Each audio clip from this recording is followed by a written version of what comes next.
All of 23, newly married, a fresh medical graduate, and looking forward to a new life. Young Madhava Pai had just sold some of his wife's jewelry to buy surgical instruments from Germany. He was all geared up to leave India and practice surgery in Hong Kong. He had debts to repay his uncles, who financed his medical education, and a large family, including his aged mother, to support. But that was not to be.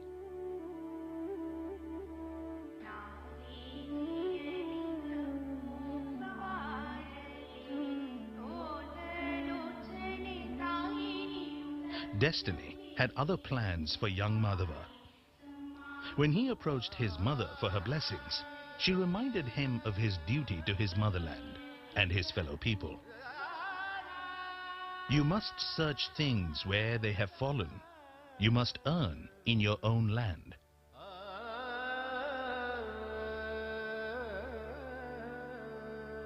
With these words as his war cry, Tonse Madhava Anant Pai set out to achieve what many will call impossible. The seed of Manipal was thus sown.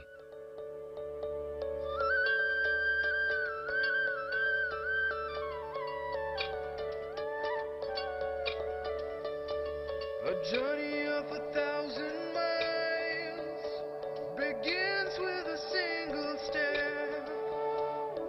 Walking together, we've come this far. It all began in the gleam of a great man's eye, in the light of his innermost soul. He believed that this was his ultimate goal. Inspired by light, inspired by light. Oh, the sky is not the limit, 'cause there are footprints on the moon. Inspired by light.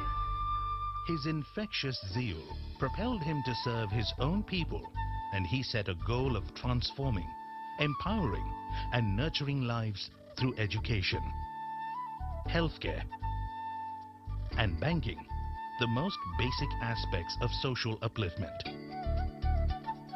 High schools in every village, small-scale industries like dyeing and weaving, sawmills that provided employment, institutes of higher education, rural banking.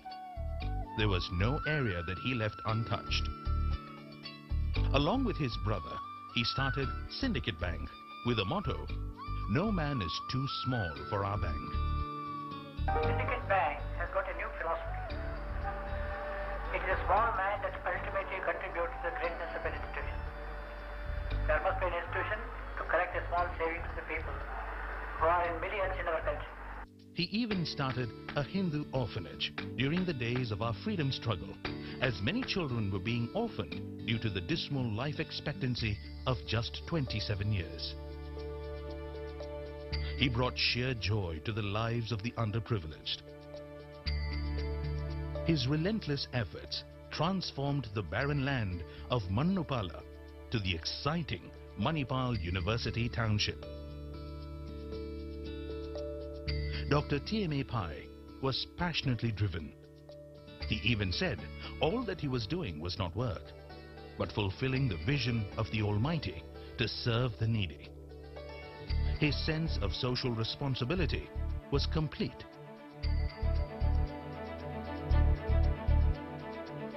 He had a belief that the common man had a lot of common sense, and if channeled into productive work, he can be made beneficial to man and society. His idea of vocational training leading to employment was a far-fetched idea. But Dr. Pai was thinking out of the box, ahead of his times.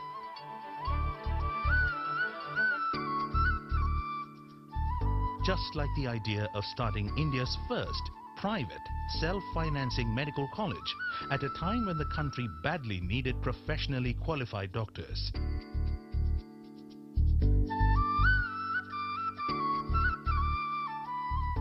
Kasturba Medical College, established in 1953, provided equal opportunities for all to study medicine.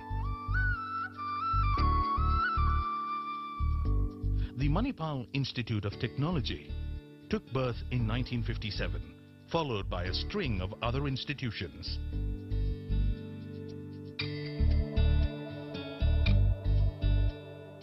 I have been traveling with him in the establishment of so many high schools and colleges. And it was a great experience for me. He was a man of practicality. He didn't want everything to be done by the government.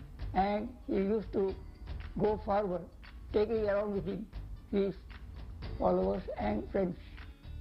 Featured in Ripley's Believe It or Not, for establishing the maximum number of institutions in one lifetime, TMA Pai was a man of values, uncompromising in his integrity and honesty of word, deed and purpose.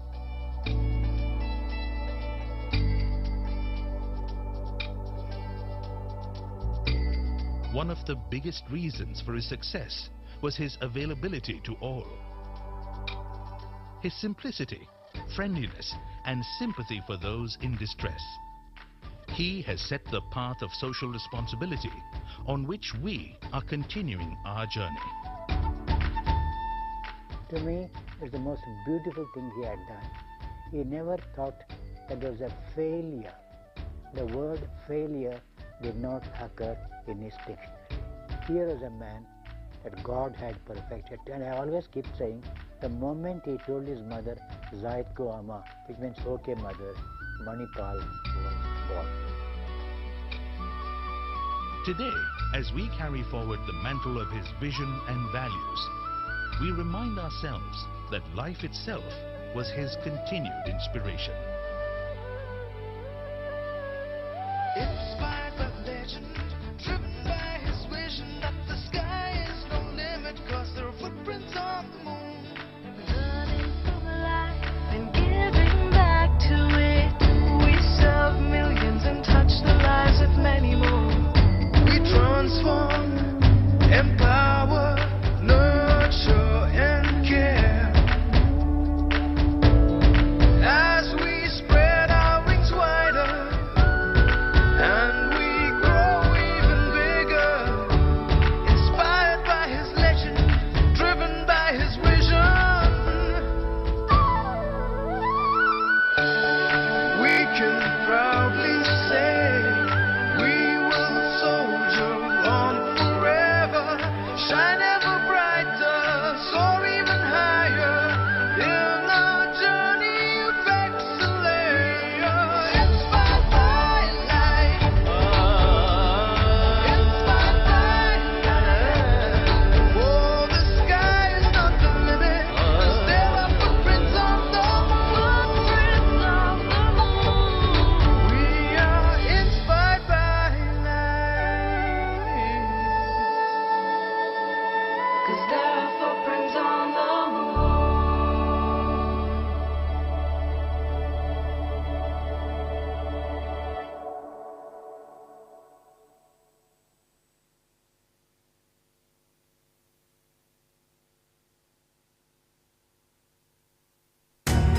Excellence is a mindset, one that inspires you to go beyond your comfort zone to achieve your full potential, driving you towards greatness.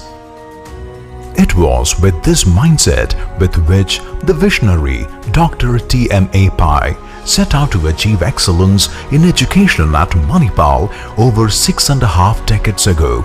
He pioneered independent India's first privately funded medical school by setting up Kasturba Medical College in 1953.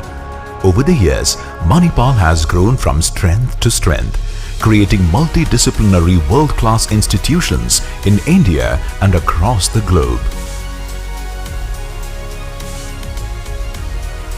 Modern-day Manipal Academy of Higher Education is one of India's top private universities, with many of its constituent units acknowledged and ranked among the top globally. The university is also known for its illustrious alumni network of over 170,000 people. MAHE Manipal is also one of the first private universities to be accorded the status of an institution of eminence by the Government of India, a true testament of its commitment towards excellence in education. Recognitions apart, there are many aspects that make MAHE Manipal a university synonymous with excellence in education and campus life. Excellence flourishes with diversity. With 400 plus career-centric courses across 30 plus disciplines in 3 broad streams of education: health sciences, science, technology and management, and humanities, liberal arts and social sciences. MAHE Manipal offers students a diverse range of programs. These programs bring together students from different interests and passions and diverse cultures from across the globe. More than 35,000 students from over 60 countries come together at MAHE Manipal. With a 100-kilometer long coastline along the Arabian Sea on the west and the beautiful Western Ghats to the east, the peaceful university town of Manipal is ideal for students to discover their potential and pursue passions in an engaging and immersive environment. Manipal is an ecosystem that unlocks creativity and learning, which enables young and passionate students to rediscover who they are and pursue new possibilities. Excellence is fueled by constant learning and innovation. Whether it's medicine or technology, media or pharmacology, research is in the nature of every discipline at MAHE Manipal. With one of the largest number of faculty with a perfect blend of teaching, research and industry experience, students at Manipal enjoy the best guidance and mentorship irrespective of their academic and research interests. The academic scholarships for meritorious students, international partners for research and student exchange, number of scopus, publications, research grants, IPs generated, new businesses incubated, all these are testimony to the enormous focus MAHE Manipal places in pursuing academic and research excellence. Excellence is achieved through hands-on learning. MAHE Manipal strongly believes in experiential learning, from building self-driving cars and rovers to drones, from learning stock investment to becoming a master chef, performing in front of an audience to surfing the waves. You can experience it all and much more here at Manipal. MAHE Manipal is also home to a plethora of student-driven clubs. These technical, sports, cultural and leadership clubs provide immense opportunities to explore, experience and pursue your passion.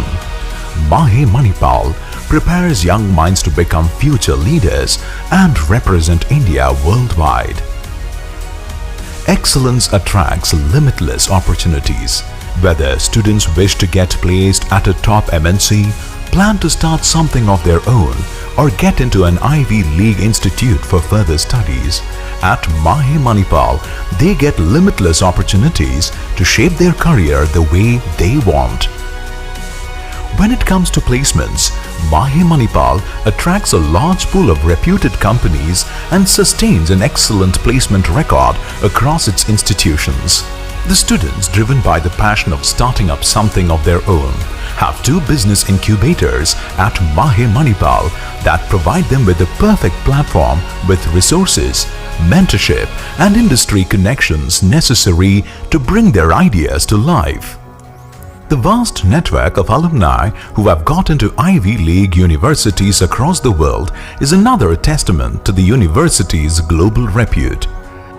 Excellence thrives with real-life experiences in a safe and secure campus amid nature. With world-class infrastructure and a vibrant campus life, students get the freedom to explore, express and be the best version of themselves. From culture, cuisine, art, fitness, theatre and more, learning at MAHE Manipal goes beyond academics, creating life experiences that enrich a student's overall development. The diversity, research, experiential learning, limitless opportunities and the distinctive experience of life at Manipal All these factors, which enable students to pursue excellence in their chosen fields, is empowering us at MAHE Manipal in our endeavor to be one of the best ecosystems of excellence in education, not only in India, but worldwide.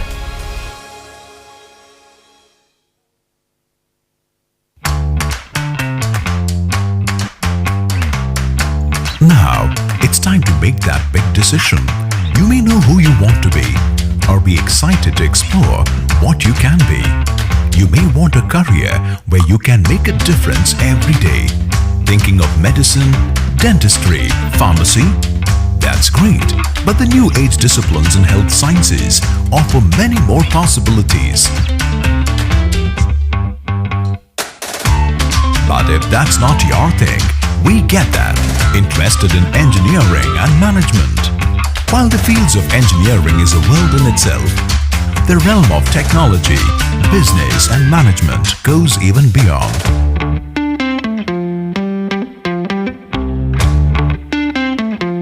What about courses that explore the creative aspects of you? Studying media and communication, humanities, languages and social sciences not only deepens your socio-political understanding but also unlocks the artistic potential in you.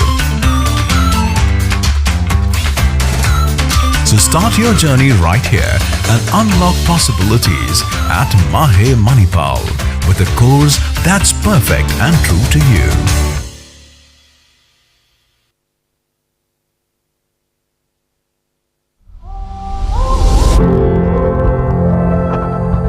When it comes to healthcare, apart from doctors and nurses, there is a diverse group of individuals who play very critical roles in the care of patients. We are the health professionals.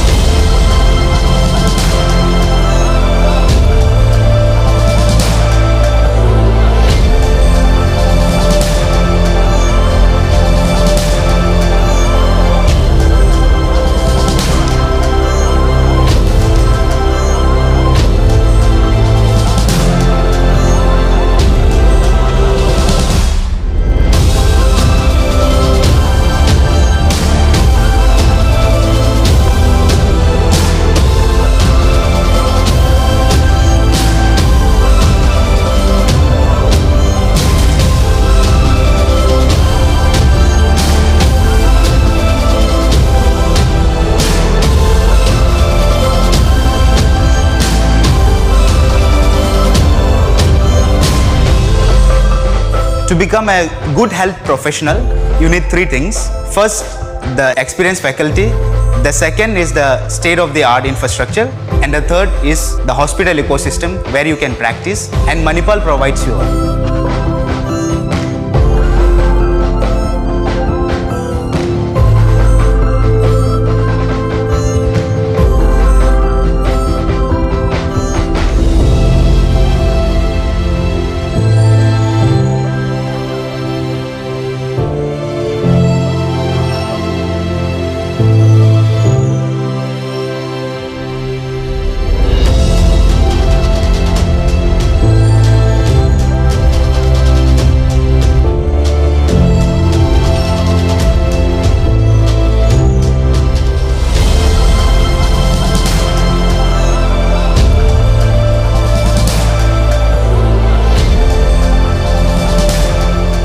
The Manipal College of Health Profession is the first and largest full-fledged institution in India for providing quality education, research and clinical training in allied health specialties. The institution currently offers 70 programs in 3 campuses and having students from 21 countries.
Manipal is an institution of eminence. It has been a hub of medical and health professions, basically one of the colleges having the highest number of PhD holders, as well as providing a perfect balance between your academics, extracurricular activities, as well as research. Choose the health profession to save lives. Choose the health professions to discover the undiscovered. Choose the health professions because India deserves a Nobel. We are the health professionals.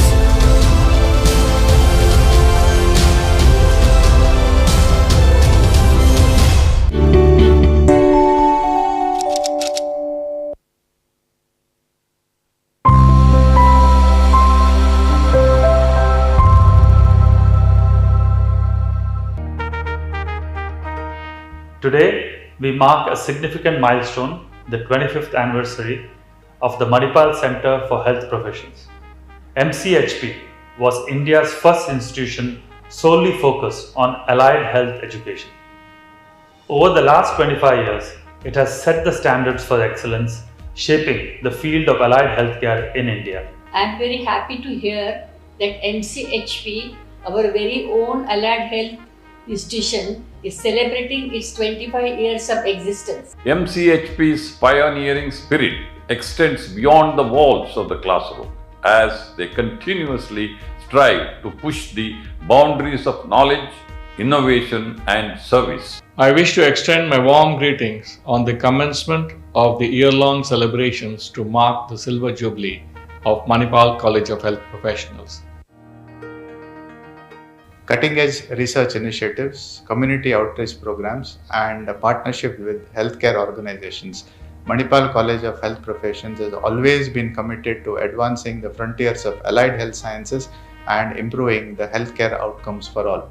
This milestone marks not only a journey of 25 remarkable years, but also a legacy of excellence, dedication, and transformative impact in the field of health professional education and practice.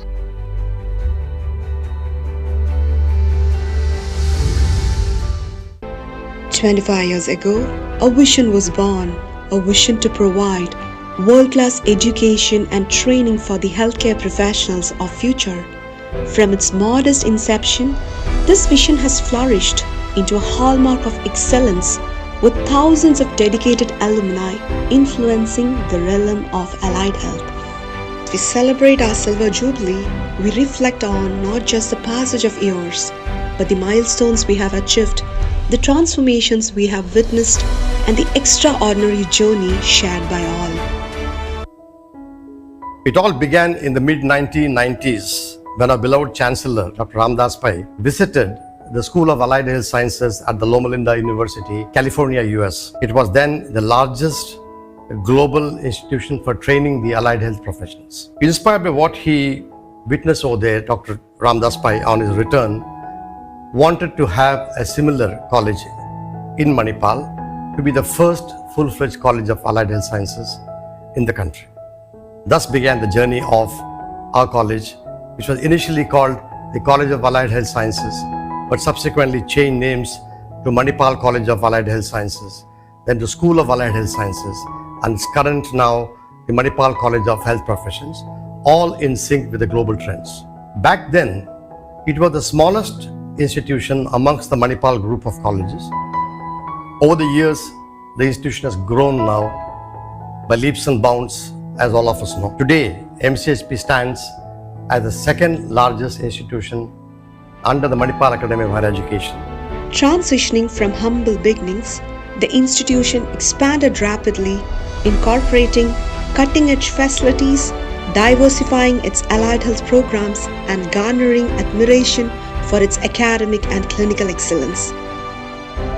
Manipal College of Health Profession is the full-fledged and the largest institutions in Asia for providing quality education in allied health discipline. Presently, we are offering more than 76 programs, undergraduate program, postgraduate programs, as well as the PhD in the field of allied health science, having students more than 22 countries. The Manipal College of Health Profession is presently offering in all the 4 campuses of the Manipal Academy of Higher Education having maximum number of programs in Manipal, then Mangalore campus, then in Bangalore campus exclusively dedicated for the postgraduate program, and in Manipal Tata Medical College, Jamshedpur campus, we offer 7 undergraduates in the postgraduate programs. If you look at from the genesis to the today, the institutions have been grown significantly in all the aspects of the allied health educations. It may be a quality education, research enhancement, internationalizations, and as well as the reputed alumni. I'm from 1997 PPT batch, currently working as head physiotherapist for Indian badminton team since 16 years. Firstly, I want to say that I'm very proud to say that I'm an alumni of the MAHE Manipal Academy of Higher Education. My studies at Manipal made me really ahead of others. Here the staff knows how to get the best out of you. MCHP has seen remarkable growth in international student enrollment, welcoming learners from across the globe. Manipal College of Health Professions is one of the greatest institutions for allied health professions in the country. My training in occupational therapy has integrated theoretical knowledge with practical learning, as well as hands-on experience in clinics in the hospital, Kasturba Hospital over here. And this has been contributing greatly to effective learning. As we commemorate our Silver Jubilee, MCHP has come a long way in terms of its academics, in terms of the way the academic delivery is happening. We switched over to the outcome-based education, which was in line with how we should have an effective mode of delivery, moving from a passive learner to an active learner mode. We also take pride in the practicum and the experiential learning that we have here at MCHP, combined with preclinical labs, the laboratories, then the clinical postings, the different ways of curriculum delivery, wherein we have state-of-the-art facilities in the classrooms, simulated labs. All these put together are an effective form of delivery for the students to learn. So we moved from the paper-based to an online examination, where students take their examination on the ePad, which has been introduced across the MAHE institutions, and MCHP also has been one of the first institutions to have introduced ePad. So that is how we have been able to effectively deliver our academics. Over the years, MCHP has witnessed tremendous growth, marked by a substantial increase in research output, collaborative partnerships, and state-of-the-art infrastructure. MCHP has been a pioneer in allied health research for the last 2 decades. We saw a significant growth in research in the last 10 years. With MAHE's research ecosystem, faculty and students have been consistently publishing in high-impact journals.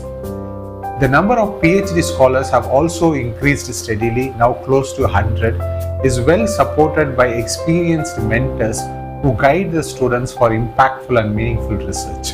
Today, MCHP stands as a hub for high-quality research and innovation, making significant contributions to healthcare practices and policies. Thoughtfully designed community postings allow students to step beyond the confines of their classrooms and clinics.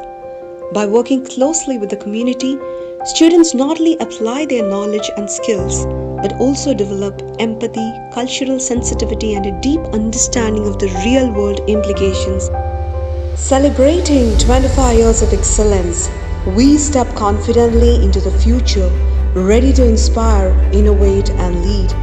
The journey continues, and the best is yet to come.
Good morning, everyone.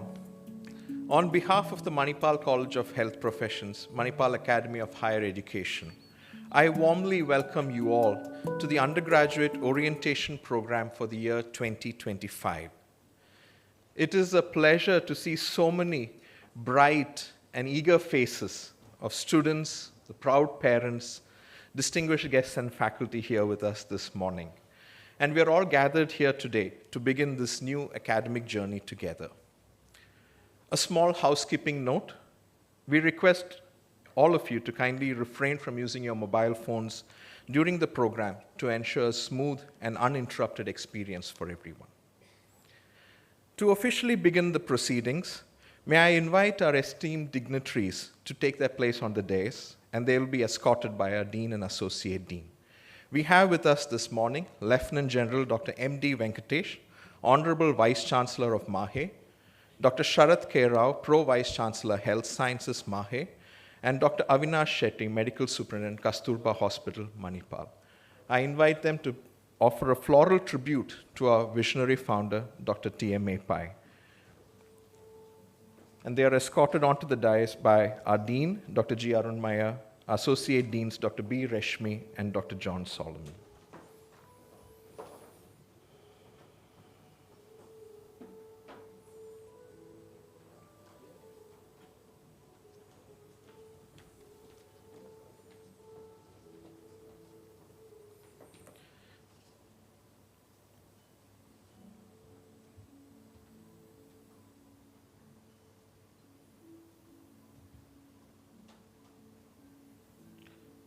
To mark this auspicious beginning, I invite the dignitaries and the top rank in the national level Allied Health Professional Manipal Entrance Test, Mr. Dhairya Gunjan Patel, to come forward for the ceremonial lamp lighting.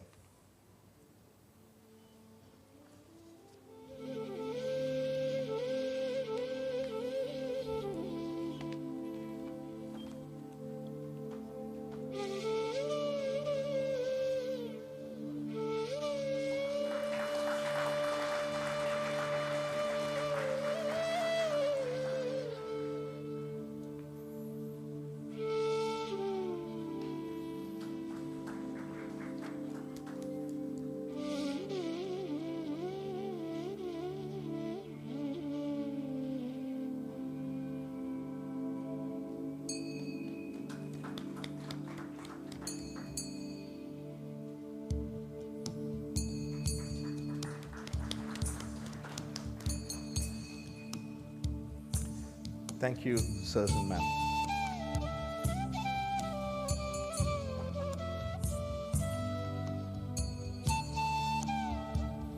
An auspicious day like today requires the blessings of our God Almighty. I welcome Mr. Mihir Joshi, a 5th semester BPT student, to offer the invocation. I request everyone to please remain seated.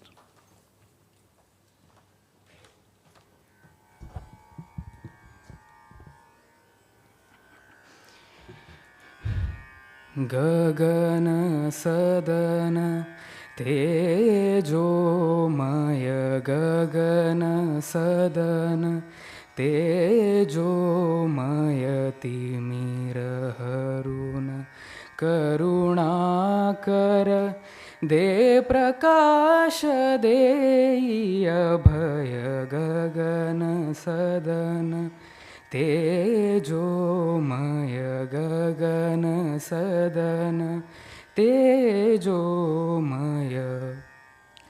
छाया तव माया तव हेच परम पुण्यधाम छाया तव माया तव हेच परम पुण्यधाम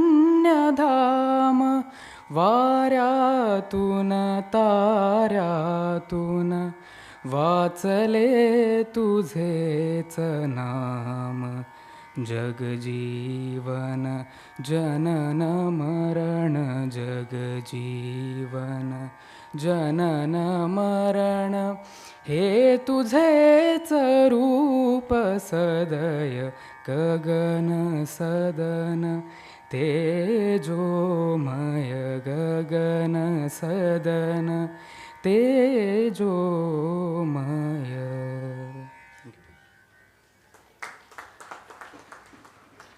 Thank you, Mihir. I take this time to welcome our dignitaries on the dais. I request Dr. Arunji Maya, the Dean, to welcome our Vice Chancellor, Lieutenant General Dr. M.D. Venkatesh, with a floral bouquet.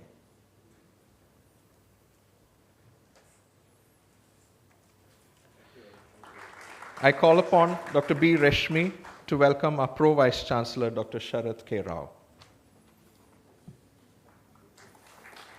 And I invite Dr. John Solomon to welcome our Medical Superintendent, Dr. Avinash Shetty. Thank you, sirs and ma'am.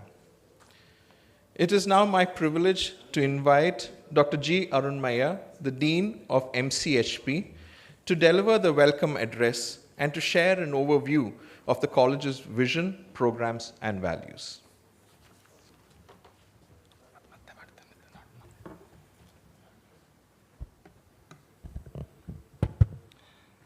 A very good morning to each and every one of you gathered here. Greetings from the Manipal College of Health Profession to all our proud students as well as their dear parents.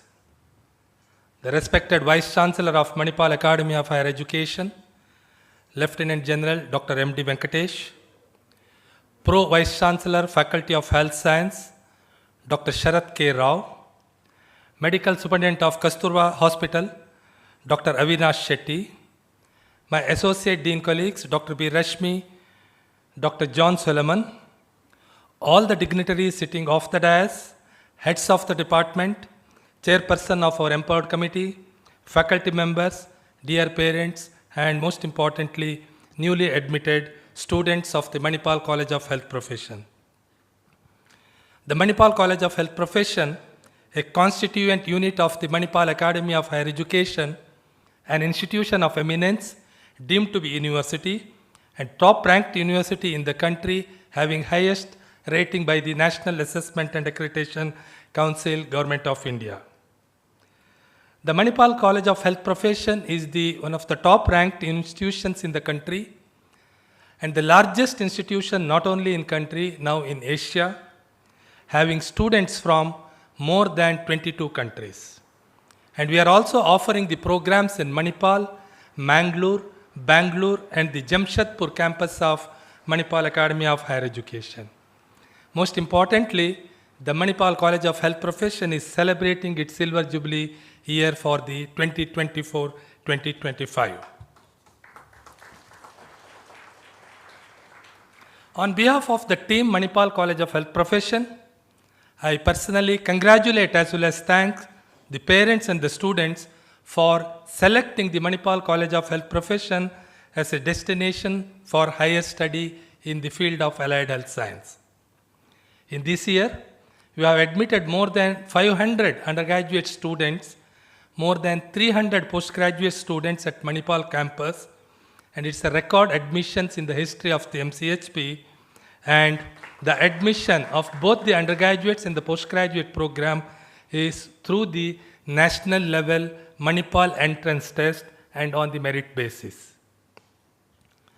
The strategic location of the Manipal College of Health Profession offers an intellectually stimulating environment coupled with rich cultural, social, sporting, and harmonious life. The proximity to the other health science institutions as well as the technology and the management institutions provides multiple opportunity for the students, faculty interactions with the various other institutions, which is beneficial to the overall development of the student's life. As you embark on this new journey as an upcoming allied health professionals in the allied health field, today this orientation program will provide the detailed academic process, students' welfare activity, the hostel rules and regulation, medical support, the clinical postings in the various constituent hospitals of the MAHE, students' research opportunities, and the other extracurricular and the co-curricular activity, and all these will be presented by the various eminent speakers of the MAHE University. And also after this orientation, the physical facilities have been arranged to the faculty, the parents as well as the students today to see the various facilities of the MAHE campus. To officially inaugurate the orientation programs of the 2025, we have with us our Honorable Vice Chancellor of MAHE, Lieutenant General Dr. M.D. Venkatesh. Sir is an exceptional academician, outstanding ENT surgeon, served in Armed Forces Medical College. At MAHE, as Vice Chancellor, he is instrumental in developing and strengthening the academic process, infrastructure, the creation of new research facilities, and also in elevating the university and the institutions to the higher level of ranking both in the national and the international level. On behalf of the entire team of MCHP and our proud students and the parents, I respectfully welcome to you this orientation program, sir. Guest of honor, Dr. Sharat Kumar Rao, Pro Vice Chancellor, Faculty of Health Science, a very reputed orthopedic surgeon, and a strong support to our institution, and also they provided a lot of guidance to the overall development of the institution. On behalf of the team, I extend a very cordial welcome to you, sir. On this occasion also, I would like to congratulate and compliment sir for conferred with the honorary Fellow of Royal College of Physicians by the Royal College of Physicians, London, for exemplary leadership in health and medical management for the year 2025. Dr. Avinash Shetty, Medical Superintendent of the Kasturba Hospital. I just wanted to highlight to all the young graduates here, all the allied health programs are the skill-based program. The most important thing is the clinical training in the hospital is very, very essential. That is the strength of our training at Manipal or the Mangalore or all the 4 campuses of the MAHE. At Kasturba Hospital Manipal as well as the Dr. T.M.A. Pai Hospital Udupi, Karkala and the outreach program, we are getting an extremely good support from the Kasturba Hospital for the quality clinical training. I personally thank Dr. Avinash as well as Dr. Anand Venugopal, Chief Operating Officer, for providing the good support to our institution, and I extend a very cordial welcome to both Dr. Avinash as well as the Dr. Anand Venugopal. I also recognize the presence of Dr. Vani Krishnan, Dean Kasturba Medical College, Mangalore. A very cordial welcome to you, sir. Dr. Lazar Matthew, Senior Advisor at MCHP and the DAM. A very cordial welcome to you, sir. Dr. Ullas Kamath, Head of the Department of Basic Medical Science and most importantly, they provide the quality training in the pre and paraclinical training. A very cordial welcome to you, sir. And also Dr. Kirtinath Bellad, Medical Superintendent, Dr. T.M.A. Pai Rotary Hospital, Karkala. A very cordial welcome to you. I extend a very cordial welcome to all my faculty colleagues, all the heads of the department, chairpersons of Empowered Committee.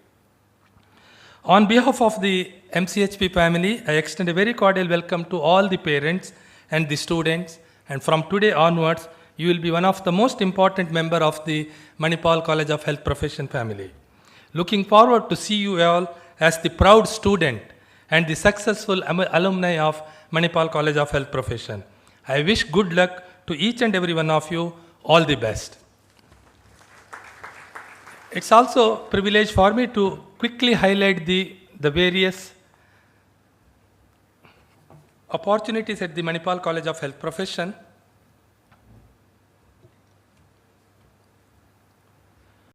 The founder of the Manipal group of institution, the architect of the modern Manipal was our founder, Dr. T.M.A. Pai. He was instrumental and the pioneer in starting public-private partnership way back in 1953. He established some of the first professional educational institutions in non-government, non-missionary, self-financing sector. The leadership of the university is the strength for all the institutions to grow significantly in all the aspects. Chancellor Dr. Ramdas M. Pai, Pro-Chancellor Dr. H.S. Ballal, Chairman of the MAHE Trust Dr. Ranjan R. Pai, Vice Chancellor Dr. M.D. Venkatesh, Pro Vice Chancellor Health Science Dr. Sharath Rao, Dr. Narayan Sabahit for the technical, Dr. Anand Venugopal, Chief Operating Officer, Dr. Giridhar Kini, Registrar, and Dr. Vinod V. Thomas, Registrar Evaluation. The Manipal College of Health Profession was started in 1992, initially under the medical school. In 1999 as the independent institution, presently the largest institutions in Asia, having more than 75 programs and from more than 21 country students and having more than 8,000 alumni.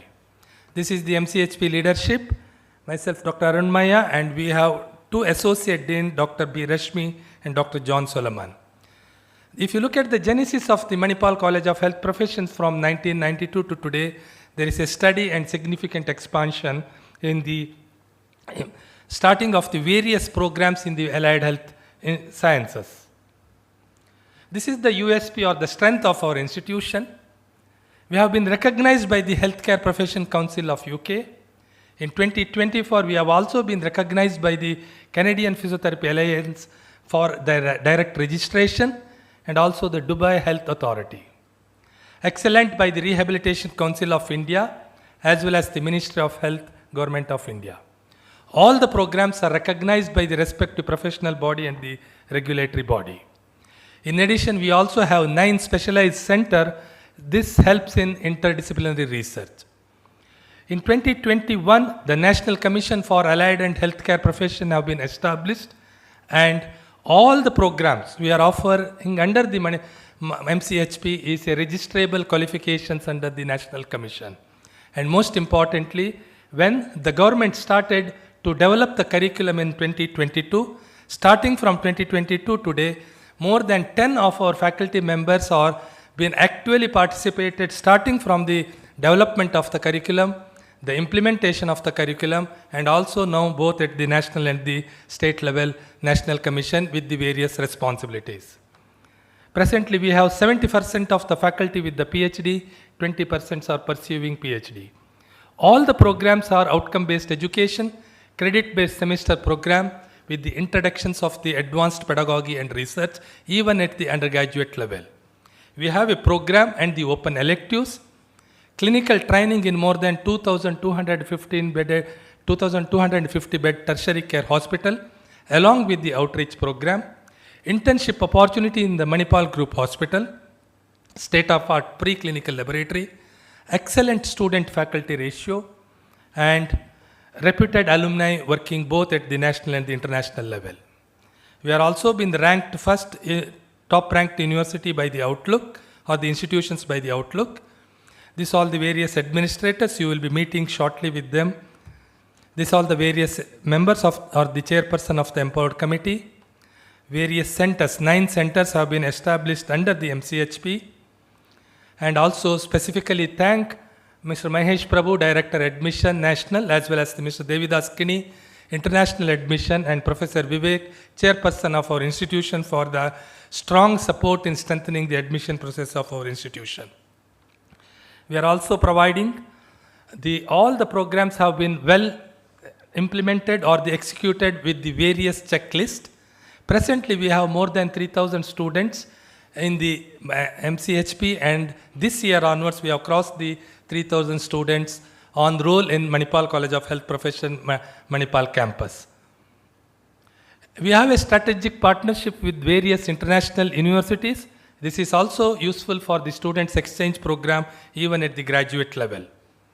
Students' mobility program, we attract large number of international students for the clinical placement. At the same time, we are also giving an opportunity for our students to go to the reputed universities across the globe as part of their semester training program. Various adjunct faculty, along with the core faculty, we are also having the adjunct faculty from both national and the international universities. Academic and the research collaborations with the various reputed universities across the globe. Industry collaborations, some of the programs are specifically require the industry training. We have a strong collaborations with various reputed industries across the country. Research is the another important strength of our institution. We have published more than 320 publications in 2024, having more than 7 patents, more than 51 copyrights, and also attracting large number of research grants from national and international agency. Most importantly, we have more than 100 full-time research scholars are pursuing their PhD in the MCHP. Strong alumni network as well as the relations, as well as we have a strong alumni have been placed across the globe. Effective engagement in the alumni relation, many of our alumni have been recognized both nationally and internationally by the reputed personalities for their contributions to the overall development of the society. In addition, effective community engagement, even at the graduate level, get an excellent opportunity to go for various outreach programs along with the Kasturba Hospital. Overall development is the key aspect in the MAHE institutions. All the students, in addition to the quality academic training, you get an excellence facility for the co-curricular and the extracurricular activities. I also specially thanks to all the leadership of all the other campus of Mangalore, Dr. Dilip Nayak, Pro Vice Chancellor, Dr. Unnikrishnan, Dean KMC Mangalore, Dr. Madhuvira Raghavan, Pro Vice Chancellor Bangalore campus, Dr. Bandhu, the Dean MTMC at Jamshedpur, Dr. Avinash Shetty, MS, Dr. Anil Bhatt, Dean KMC, Dr. Anand COO, Dr. Radish, the coordinator at Mangalore campus, Dr. Prem, coordinator at Bangalore campus, and Dr. Ullas Kamath, head of Basic Medical Science, as well as Mr. Yashwant, head at our Jamshedpur campus. Thank you all. Once again, I wish you all the best. Looking forward to see you as a very successful students and the proud alumni of MCHP. Thank you all.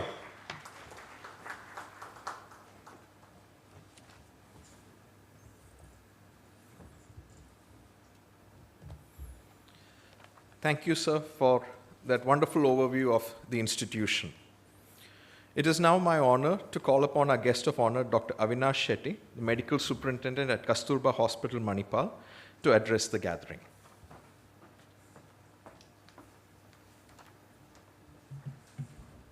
Thank you. Honorable Vice Chancellor of Manipal Academy of Higher Education, Lieutenant General Dr. M.D. Venkatesh, sir, Pro Vice Chancellor, Health Sciences of Manipal Academy of Higher Education, Dr. K. Sharat Kumar Rao, sir, my colleagues in Manipal, Dr. Arun, Dr. Reshmi, Dr. John, all the heads of department of MCHP, the faculty members, and the most important, the students who have secured admission to courses in this year in Manipal College of Health Professionals and their parents. A very good morning to all of you. First of all, let me congratulate each one of the students who have secured admission in a prestigious allied healthcare institution of the country, probably one of the very few colleges which offers more than 75 plus programs with 20 plus departments. So congratulations to all of you. Just let me share a few things with the students. As you all know, healthcare industry is one of the fastest growing, I don't call it just industry, the healthcare sector, one of the fastest growing sector in the world. With a lot of technological innovations, things have gone sea change. Today, healthcare is not doctor-centered. When I was a graduate way back in 90s, I remember in any hospital we work, what you would normally come across is only doctor and nurses. Probably very few hospitals very few selected hospitals had laboratory technicians. In fact, that was one of the first courses I believe started in our healthcare sector. Otherwise, in India, even in 1970s till late 1970s, there was hardly any institution providing these courses. It's only later part of, I think, 1980s and 90s, many colleges started offering these courses. Today, healthcare is incomplete without allied healthcare professionals. If you take any hospitals, whether the major hospitals or the smaller hospitals, what you would see is a kind of teamwork where doctor, of course, is a leader, and nurses, and most important is allied healthcare professionals. Today, they are integral part. I don't even consider them as a team. They are actually an integral part of any healthcare system.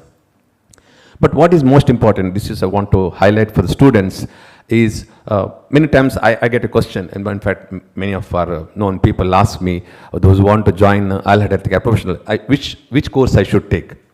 The most important question in their mind is, what will be the job opportunity after the course? What could be the salary? But I said that's a wrong way of thinking. I asked, are you interested in any particular course? What is your interest? Number one, why do you think about job and salary now itself? Because anything can change, because later we don't know, the new opportunities will come, the new courses might start. So you have great opportunity in future. So let us not think about job opportunities or salaries in the beginning itself. But what I want to highlight is the most important thing today. It's a very competitive world. Only those who excel will get the opportunity. But I can tell you, there's a huge opportunity. The World Health Organization estimates that there are 3 million jobs as of now vacant in allied healthcare profession.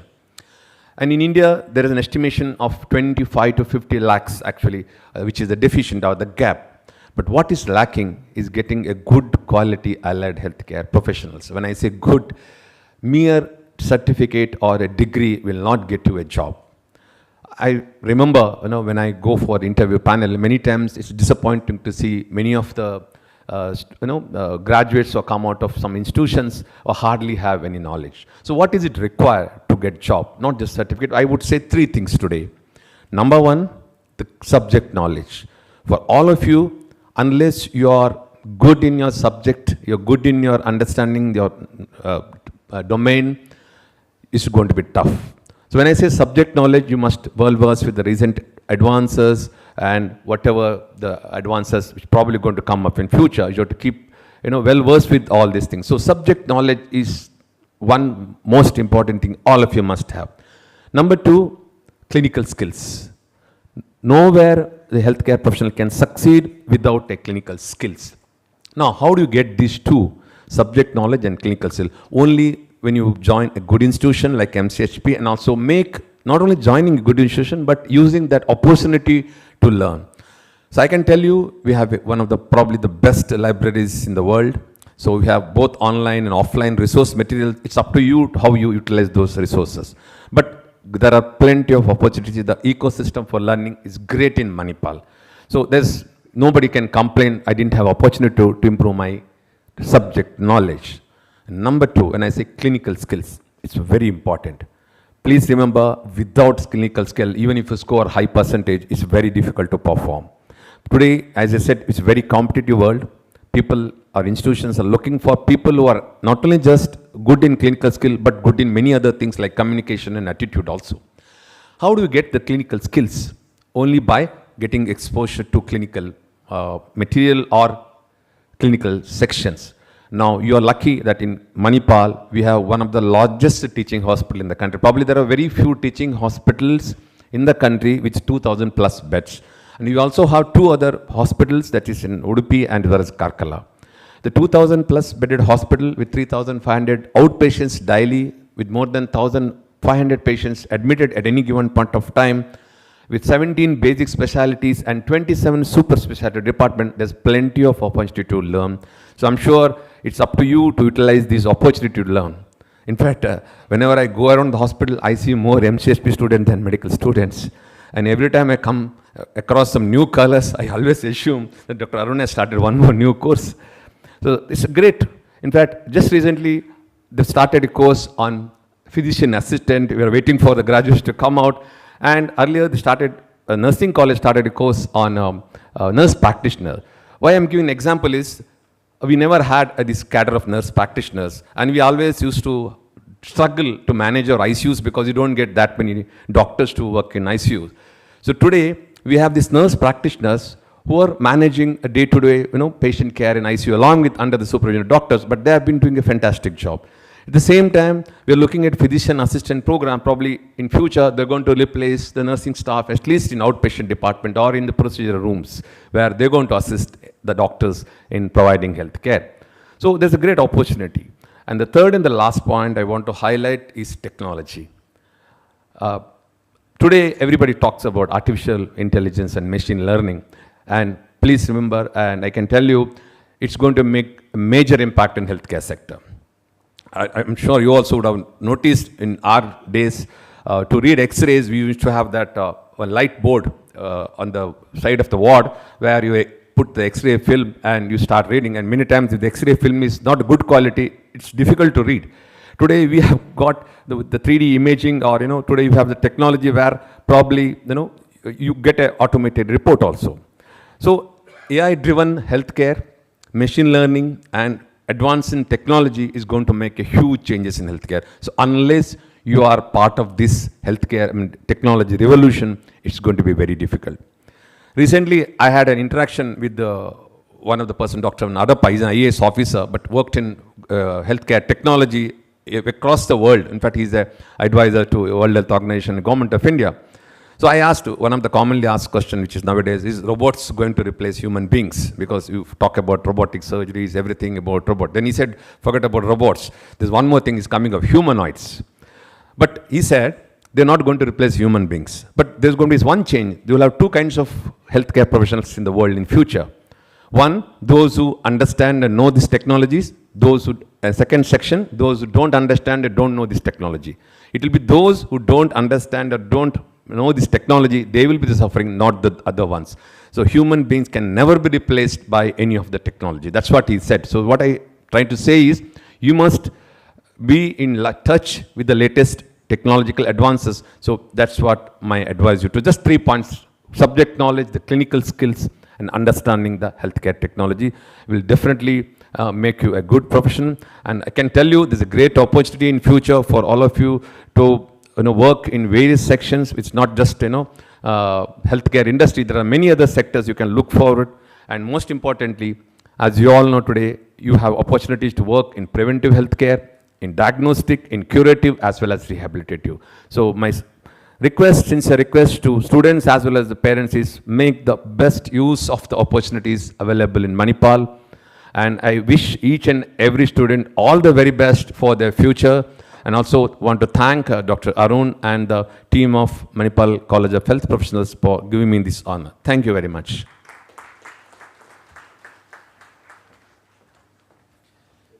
Thank you, sir, for that inspirational message and for highlighting the value and scope of the healthcare professional in allied health. It is now my pleasure to welcome Dr. Sharat K. Rao, the Pro Vice Chancellor of Health Sciences of MAHE, to share a few words with us and inspire our incoming students. Thank you for reminding me for a few words, because I thought I'll speak for 40 minutes. Honorable Vice Chancellor, Dean, Associate Deans, Dr. Avinash, Chief Operating Officer, Dr. Anand Venugopal, Heads of the institutions, Dr. Unni, Dr. Ullas, Dr. Matthew, Kirtinath, and Dr. Sabu. My dear faculty members, esteemed parents, and my dear students. First of all, congratulations to the students for coming to or getting a seat in Manipal College of Health Professionals under MAHE. And sincere thanks to the parents for choosing MCHP and MAHE for your children for their professional life. Dear students, today is the beginning of an exciting journey. Exciting journey that will guide you, that will shape you, and if you wish, it will transform you. This journey is challenging, this journey is demanding, but it is rewarding at the end. You have chosen Manipal College of Health Professionals, one of the most prestigious institutions in India. If there was a ranking system, I think MCHP would have been #1 in India, not only in India, in Asia. Today in Asia, MCHP is one of the largest institutions. MAHE is known for starting new courses, new niche courses, which will be the future. Look at MCHP, we started physician assistant and neuroscience technology course. And both of these courses are taken up by top ranked people of this year. Same thing is happening in health science and technology in MAHE. Looking at the future is very important. You have got different courses. Maybe you're going to be a physiotherapist, occupation therapist, nutritionist, clinical psychologist. But all these are the cogs in the wheel of a healthcare system. Healthcare system cannot run without allied health professionals. You are in the There are three major things that are going to happen to you. You are going to be maturing from adolescence to adult. You are learning to be independent. And the third most important, you are going to be a professional which will remain with you throughout your life. It's important for the administration and the college to get a full-fledged support from your parents to make you a professional in next 3 to 4 years. Parental help to the administrator is the most important thing in your progression. You can be a successful professional at the end of 3 to 4 years, but what is important is to become a very good human being at the end of 3 to 4 years of your life. And that is what this campus offers to you. We believe in holistic development of the student. We give equal importance to cultural, co-curricular, extracurricular, and curricular activities. And that makes the holistic development in a person, in a professional. And at the end of your 4 years, you are not only a successful professional, but also a very good human being. Being a clinician for last 40 years and a surgeon, I can give you 3 or 4 tips how to become a good professional. You are in a healthcare field, you need to be very compassionate, because the people who are dealing with have a lot of challenges in their life. They also have a lot of stories to tell you. They are suffering, and you have to be very compassionate when dealing with them. Second is communication. As Dr. Avinash said, communication is heart of healthcare system. You need to not only communicate with your patients, with your teachers, with your mentors, with your colleagues, with your seniors. Communication is the major part of your successful life.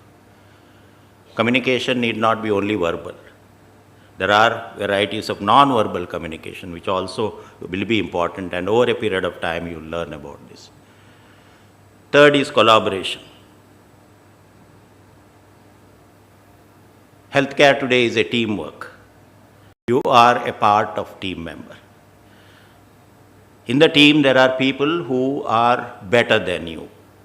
You need to respect them and you need to learn from them. In the team, there are people who are not as good as you. You have to handhold them. At the end of the day, it's the team that wins.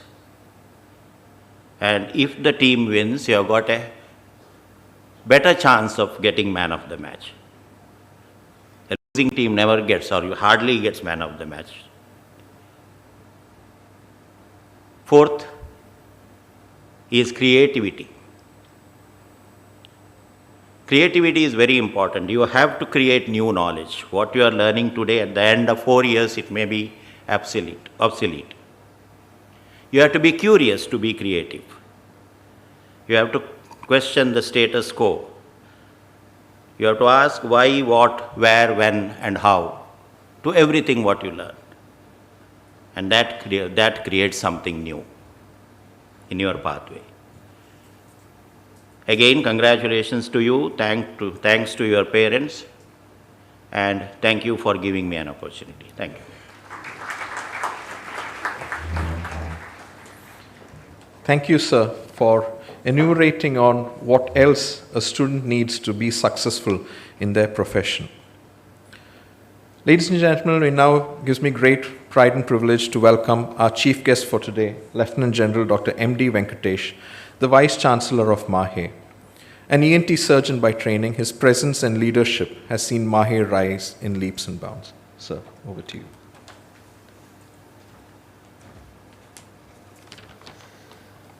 Very good morning, everybody, and warm greetings to all of you from Manipal Academy of Higher Education, an institution of eminence deemed to be university. dignitaries on the dais, dignitaries off the dais, faculty members, university officials, and the most important people on today's meeting, the young, new graduate entries to Manipal College of Health Professions, and their proud parents.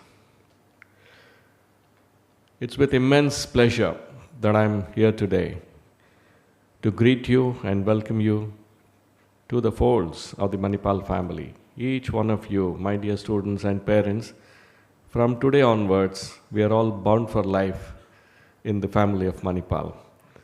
Nobody will ever be able to take away Manipal from you from this day. So Manipal is a global brand, and you will add to the luster of the global brand from this day onwards. So heartiest congratulations. After a grueling NEET UG preparation, your 12th class, and having to wait for your admissions, you have finally arrived, and you perhaps made the biggest and the best choice of your life of choosing Manipal College of Health Professions and MAHE as your destination for your graduate studies. Heartiest congratulations, students, and gratitude to the proud parents for helping them choose MAHE as a destination for your studies. I won't say much about the institution. Dr. Arun Maya has given you a very, very broad picture of what Manipal Academy of Health Professions, Manipal College of Health Professions is all about. And we had two stalwart people speaking to you about what it means to be part of a health professional team. So it leaves me with very little to speak on, since much of it has already been spoken. Yet, I will make a couple of few points which perhaps would need more emphasis other than what has been spoken about. Please remember, again stressing and reinforcing, that today's world of healthcare delivery is too complex. Hitherto, 3-4 decades ago, you had a physician or a doctor-led healthcare professional team. Whatever the doctor decided was the ultimate. Today, it does not stand water. Healthcare professional team is a team of extremely motivated, well-trained, and of course, people with empathy, sympathy, the affective domain, which dominates your reputation as a physician or a professional, is the third aspect of it which we need to be very, very conscious about, and Dr. Sharath has mentioned about it. But it's important that you inculcate this habit from day one, that you are just a service provider, and you need to satisfy a large spectrum of stakeholders. Therefore, it is important to develop this very innate and very human quality of humility. That means the willingness to learn from everybody, willingness to be of service to anybody who comes across who needs your help and support.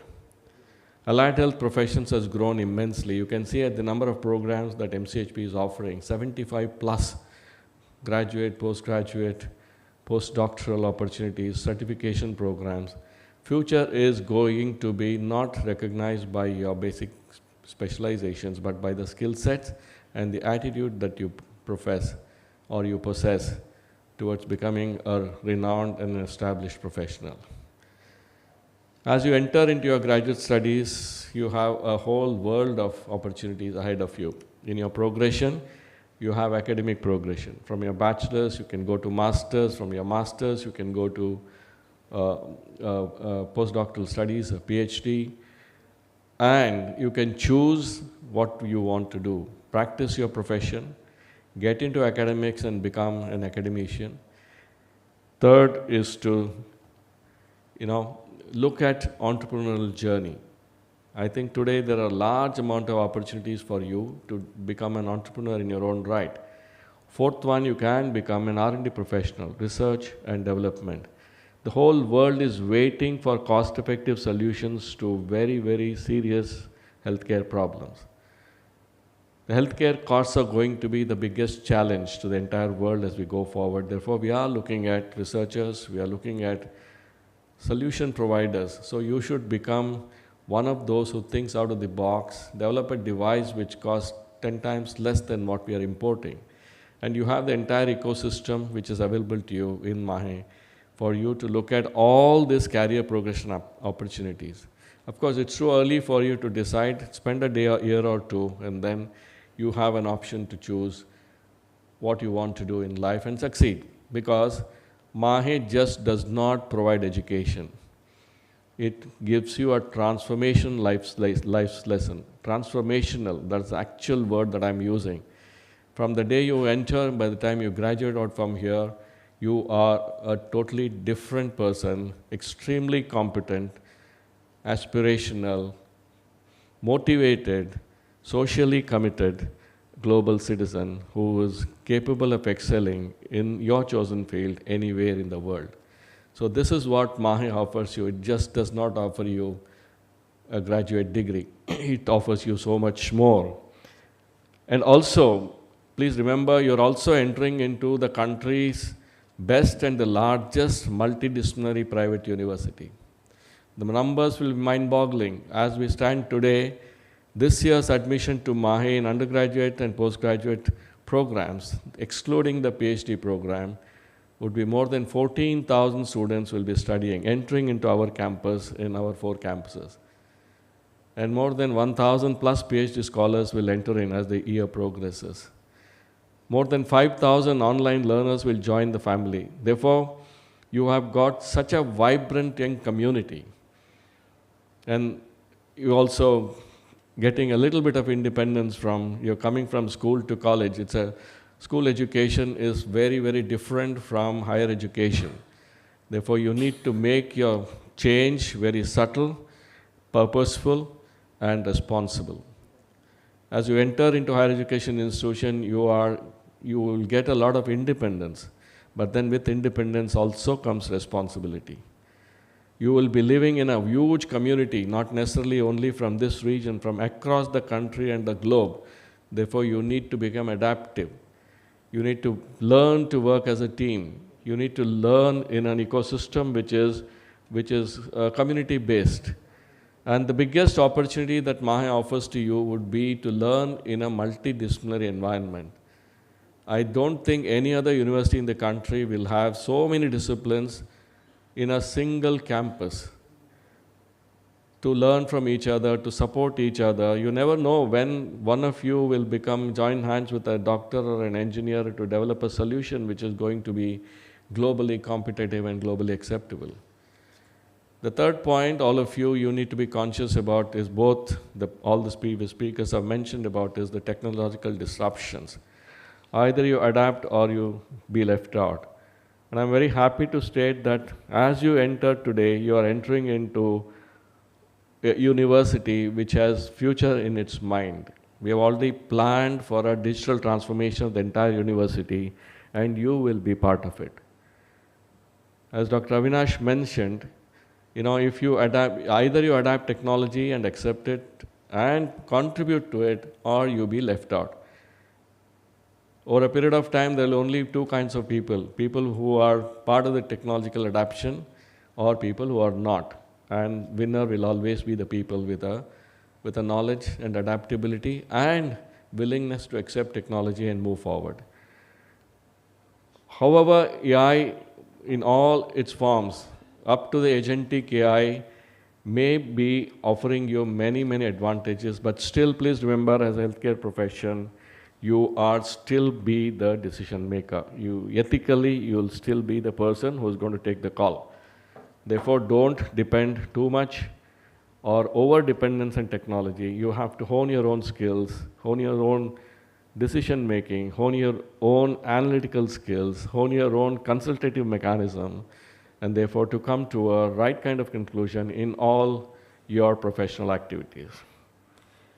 Other important thing I would like to stress here is MAHE is a research-intensive university. You saw the research output from MCHP, which is contributing significantly to research output of MAHE. But just to give you a figure, in the last year we published more than 5,500 journal articles, 81% of them in high quartile journals. This year, as we just finished the half years, we have grown at 36%. Inculcate this habit of seeking the right questions, finding the right answers, and searching for truth. Research means searching again and again and again, because you need to find the right truth, the right cause, and the right effect at the end of your research. The other thing which has been stressed by Dr. Sharath has been, it's just not about making you a great healthcare professional. It is about making you a great human being, a person with a holistic development of knowledge, cognitive domain, of skills, of psychomotor domain, and the affective domain, which is the domain which often is abstract, like empathy, sympathy, communication skill, confidence levels. How do you dress yourself? How do you present yourself? What kind of communications you have? Just not about verbal communication, verbal, written, electronic. So there is so much to do, and this affective domain is the one which determines whether you are a successful healthcare profession or not. In addition, I would like to stress on a few things which you'll come to know over a period of time, is about responsible campus living. You are now independent, many of you will reside in hostels. Don't take your newfound independence for granted. It comes with a huge responsibility. In a large campus and in an open system, you will get distractions. These distractions can be detrimental if they are not addressed to in the right way. So I'm talking about, let me be plain speaking, alcohol and drugs on campus are the two major distractions. I would advise you to stay away from both of these. Because of your newfound independence and a little bit of purchasing power which you get from your parents, your distractions can be detrimental. For you to succeed, stay away. There would be peer pressure, there would be various other things. Be strong, stay committed, remember your parents whenever such distractions come by, and your own future, that you need to work in an alcohol and a drug-free world. So this is very important. I'm not saying that everyone will get all these opportunities, but it is there. We cannot close our eyes to it. So I want all of you to be aware, and I want our parents also, who are listening to me from the other side, that let's also support our children to succeed in a very, very healthy, homogeneous community. Please stay connected with your children. To the parents, though we are responsible once you have left them in our care in the hostel, you are also, you need to play a role in a very responsible way. Together, the university administration and the parents will ensure that our children will enjoy a safe and a wonderful academic and a professional journey as they venture upon from adolescence to adulthood in the course of next 3 to 4 years. It is also, please look at life in a very different perspective. It's not all about studies. It's all about many things. Many of you may be great artists, hidden talents would be there. You'd be interested in something more than just being a good healthcare professional. And these things do help you to develop as a wonderful professionals. Some of our doctors are the best singers. Some of our healthcare professionals are best dancers. Our folk arts, anything that you do, more than 450 electives are available to you to pursue something that you wish to do in a very, very vibrant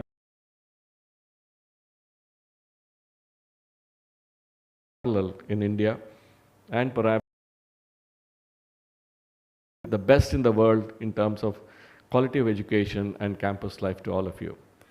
With this, I once again extend a very, very warm welcome to all the new students, wishing them the very best in their pursuit of knowledge and skills, and to the proud parents for supporting them to secure an admission into India's and perhaps globally well-known institution, which will shape the future of you and shaping you into a world-class healthcare professional. Welcome, best wishes, thank you very much, Jai Hind.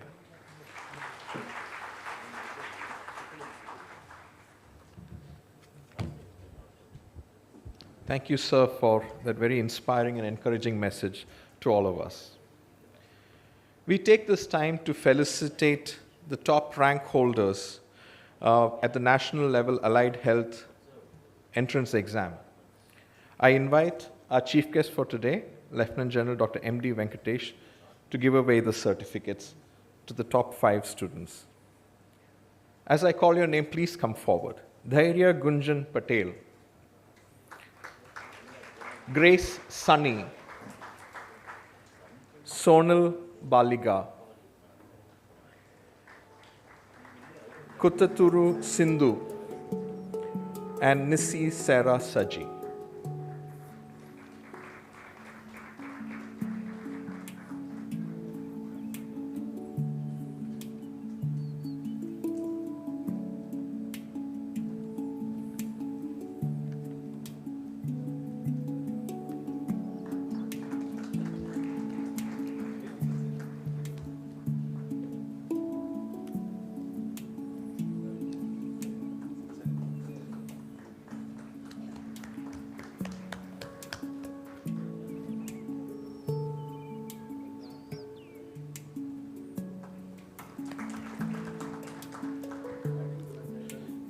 Thank you, sir.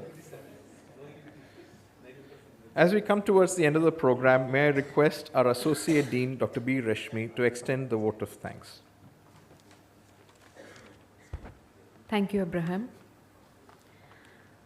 Respected dignitaries on and off the dais, esteemed guests, dear faculty members, parents and students, a very good morning to all of you. I am B. Rashmi, Associate Dean of MCHP, and it's both an honor and a privilege to deliver the vote of thanks at the significant occasion of the Undergraduate Orientation Program 2025. At the outset, I would like to extend my heartfelt gratitude to our chief guest, Lieutenant General Dr. M.D. Venkatesh, the Honorable Vice Chancellor of MAHE, for gracing these events with his presence and for his inspiring address to our newly admitted students and their families. Thank you very much, sir. I would like to express my sincere gratitude to our guest of honor, Dr. Sharad K. Rao, Pro Vice Chancellor Health Sciences MAHE, for his valuable presence and his thoughtful words of wisdom for the young students gathered here. Thank you very much, sir. My heartfelt gratitude to Dr. Avinash Shetty, the Medical Superintendent of Kasturba Hospital, Manipal, for joining us today and lending his support to all our programs and for his inspiring words of wisdom for the students. Thank you, sir. I'm deeply grateful to our Dean, Dr. G. Arunmaya, for his warm welcome, insightful overview of MCHP, and for his unwavering guidance in organizing today's event. Thank you, sir. My thanks also goes to my Associate Dean colleague, Dr. John Solomon, for his support and coordination in planning this orientation. Thank you, sir. A deep sense of gratitude to all the university officials, the heads of the institutions, who have graced this occasion on our invitation. Thank you all, sirs. I would like to acknowledge in advance Dr. Geeta Maya, Director of Student Affairs, MAHE, who would be enlightening us about our student life and the institutional policies that guide our students at MAHE. Our sincere thanks would also go to Dr. Colonel Manjunath Pai, the Chief Warden, MAHE Hostels, for sharing this important information about hostel life and regulations. It will be followed by that. We would be also grateful to Dr. Shivanand Bhatt, the Chief Librarian, MAHE, who will be providing an overview of the Health Sciences Library and its resources. A warm thank you to Mr. Jibu Thomas, Associate Director, Operations, Kasturba Hospital, who will brief us on the hospital facilities and protocols. I extend my appreciation to Dr. Kanaka, the Chairperson of our Academic Operations Committee, for her insights into the academic framework and regulations at MCHP. Thanks are due to Ms. Indu Tobi, Chair, who would give an overview.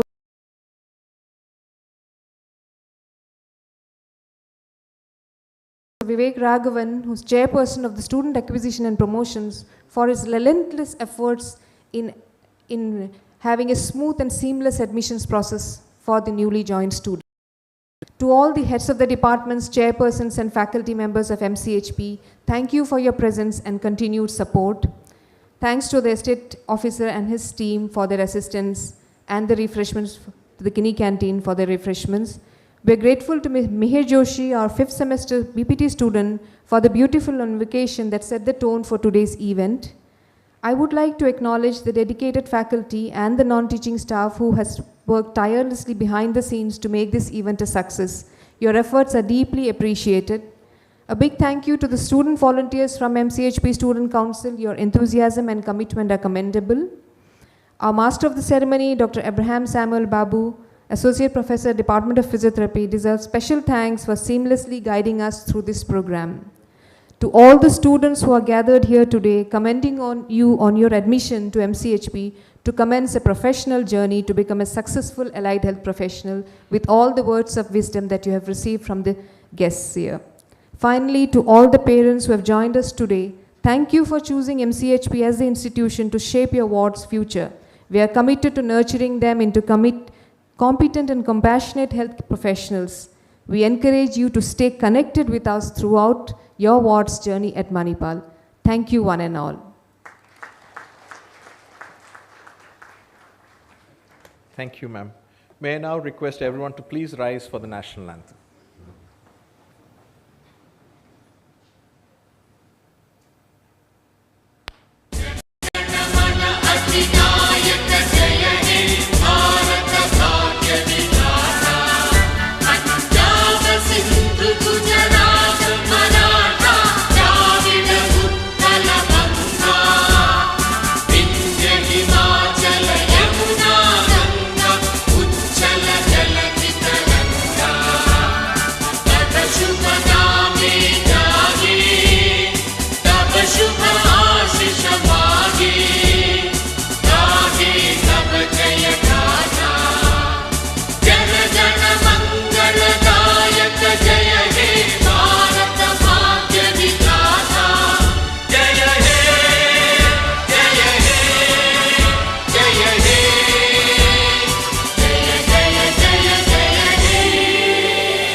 Thank you. We now come to the end of this inauguration program. I request our Dean and Associate Dean to kindly escort our dignitaries to the second floor where they will address the gathering. I request all the parents and students to please remain seated here in the hall. Thank you.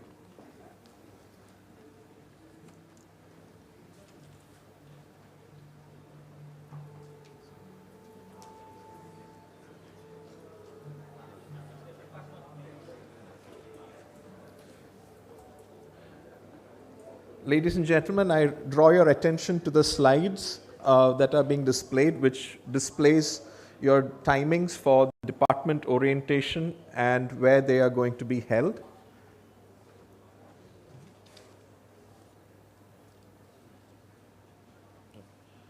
And there will also be one more slide that will highlight the various documents that need to be submitted as part of your admission process. Please take note of these. We will start the main orientation in a little while. I request you all to please remain seated in the hall. Thank you.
comfort zone to achieve your full potential, driving you towards greatness. It was with this mindset with which the visionary Dr. T.M.A. Pai set out to achieve excellence in education at Manipal over 6.5 decades ago. He pioneered independent India's first privately funded medical school by setting up Kasturba Medical College in 1953. Over the years, Manipal has grown from strength to strength, creating multidisciplinary world-class institutions in India and across the globe. Modern-day Manipal Academy of Higher Education is one of India's top private universities, with many of its constituent units acknowledged and ranked among the top globally. The university is also known for its illustrious alumni network of over 170,000 people. Mahe Manipal is also one of the first private universities to be accorded the status of an institution of eminence by the Government of India, a true testament of its commitment towards excellence in education.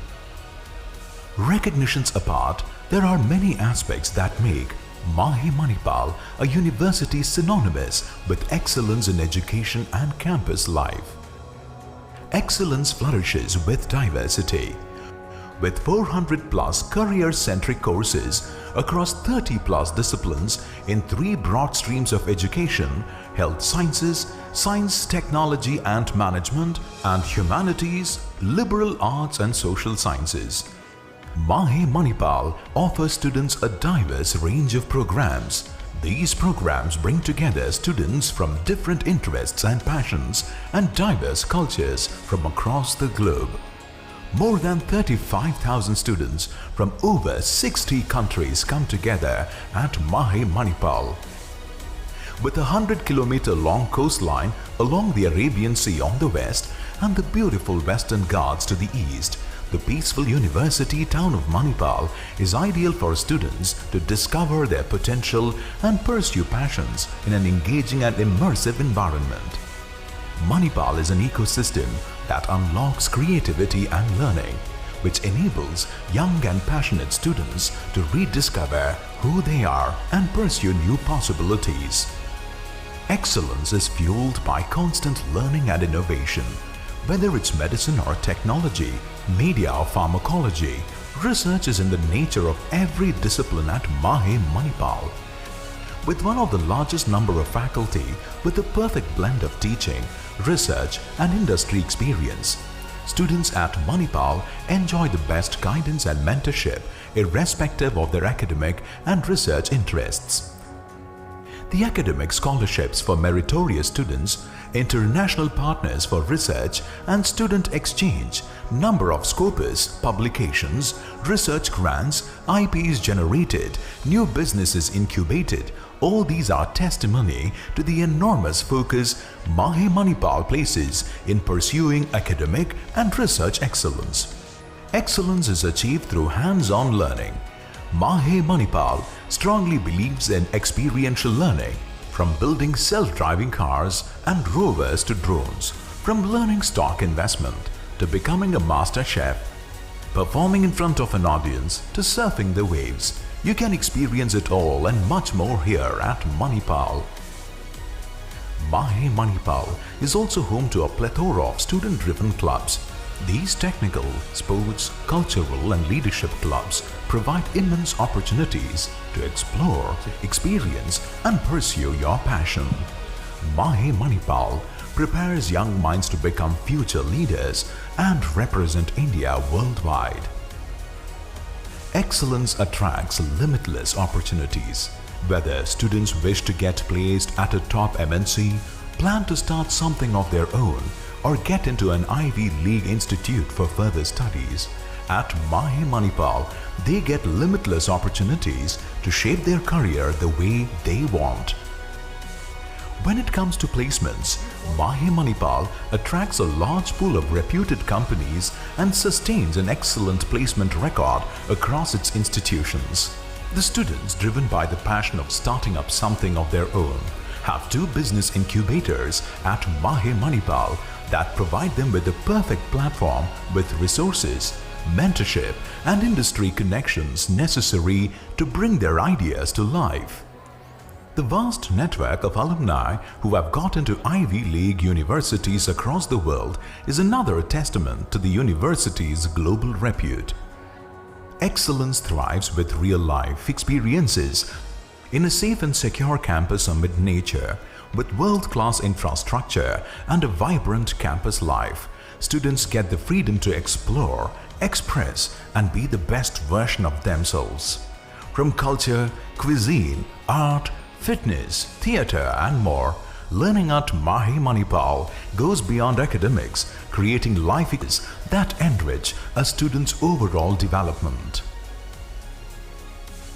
The diversity, research, experiential learning, limitless opportunities and the distinctive experience of life at Manipal.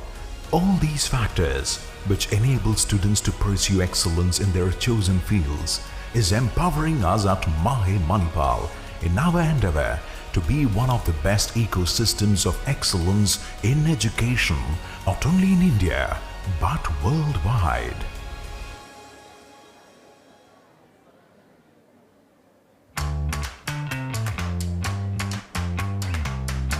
Now, it's time to make that big decision. You may know who you want to be, or be excited to explore what you can be. You may want a career where you can make a difference every day. Thinking of medicine, dentistry, pharmacy? That's great, but the new age disciplines in health sciences offer many more possibilities. But if that's not your thing, we get that. Interested in engineering.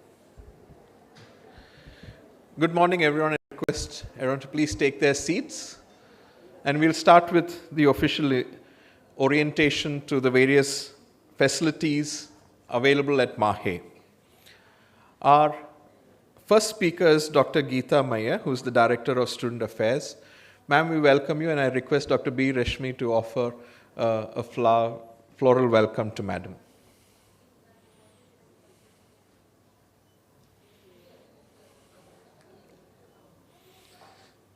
Thank you, ma'am. Ma'am, I invite you to address the students.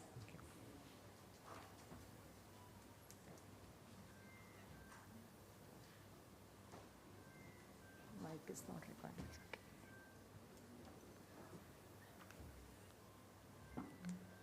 required. Very good morning to all of you, dear students, parents, and also faculty members of Manipal College of Health Professions.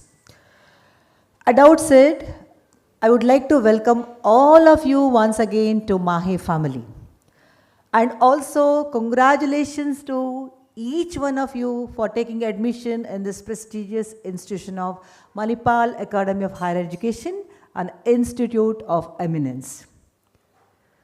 Dear students, you all have come with, full of, or I can say suitcase full of dreams. Am I right? Yes. So now what are you going to do? So only dreaming is of no use. So what is that you have to do? How are you going to, so make it true, all the dreams which you have in your suitcase. So you have to open your suitcase. One after another, you have to work towards that and you have to achieve that. How are you going to pursue or how are you going to achieve your goals? So what are you going to do? I'm sure that you'll say you will work very hard, you'll concentrate. At the same time, so you have to concentrate on several other parameters also. They are very, very important and also critical. So what are they?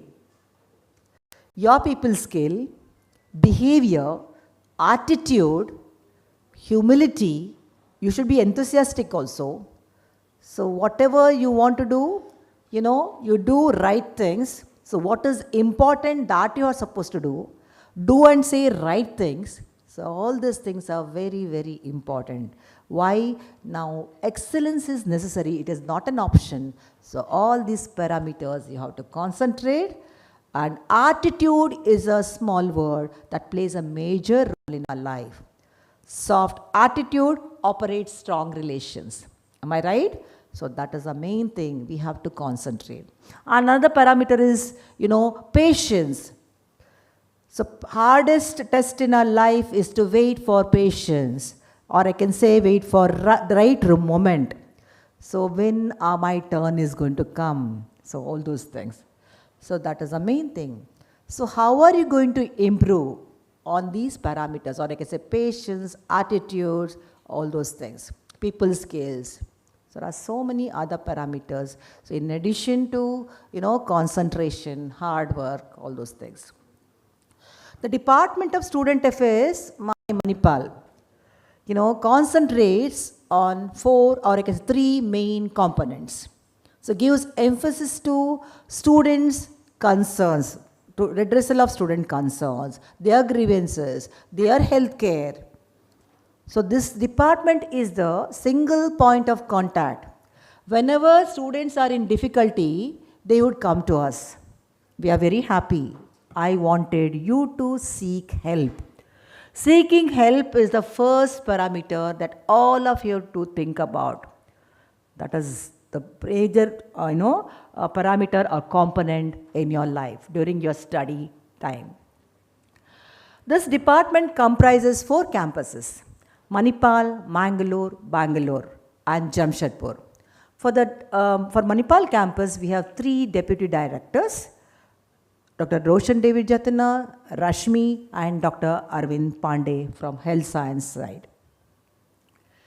Dear students, you all have come from different places.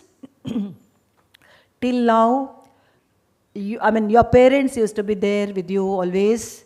Whenever, whatever you want to do, you used to ask them.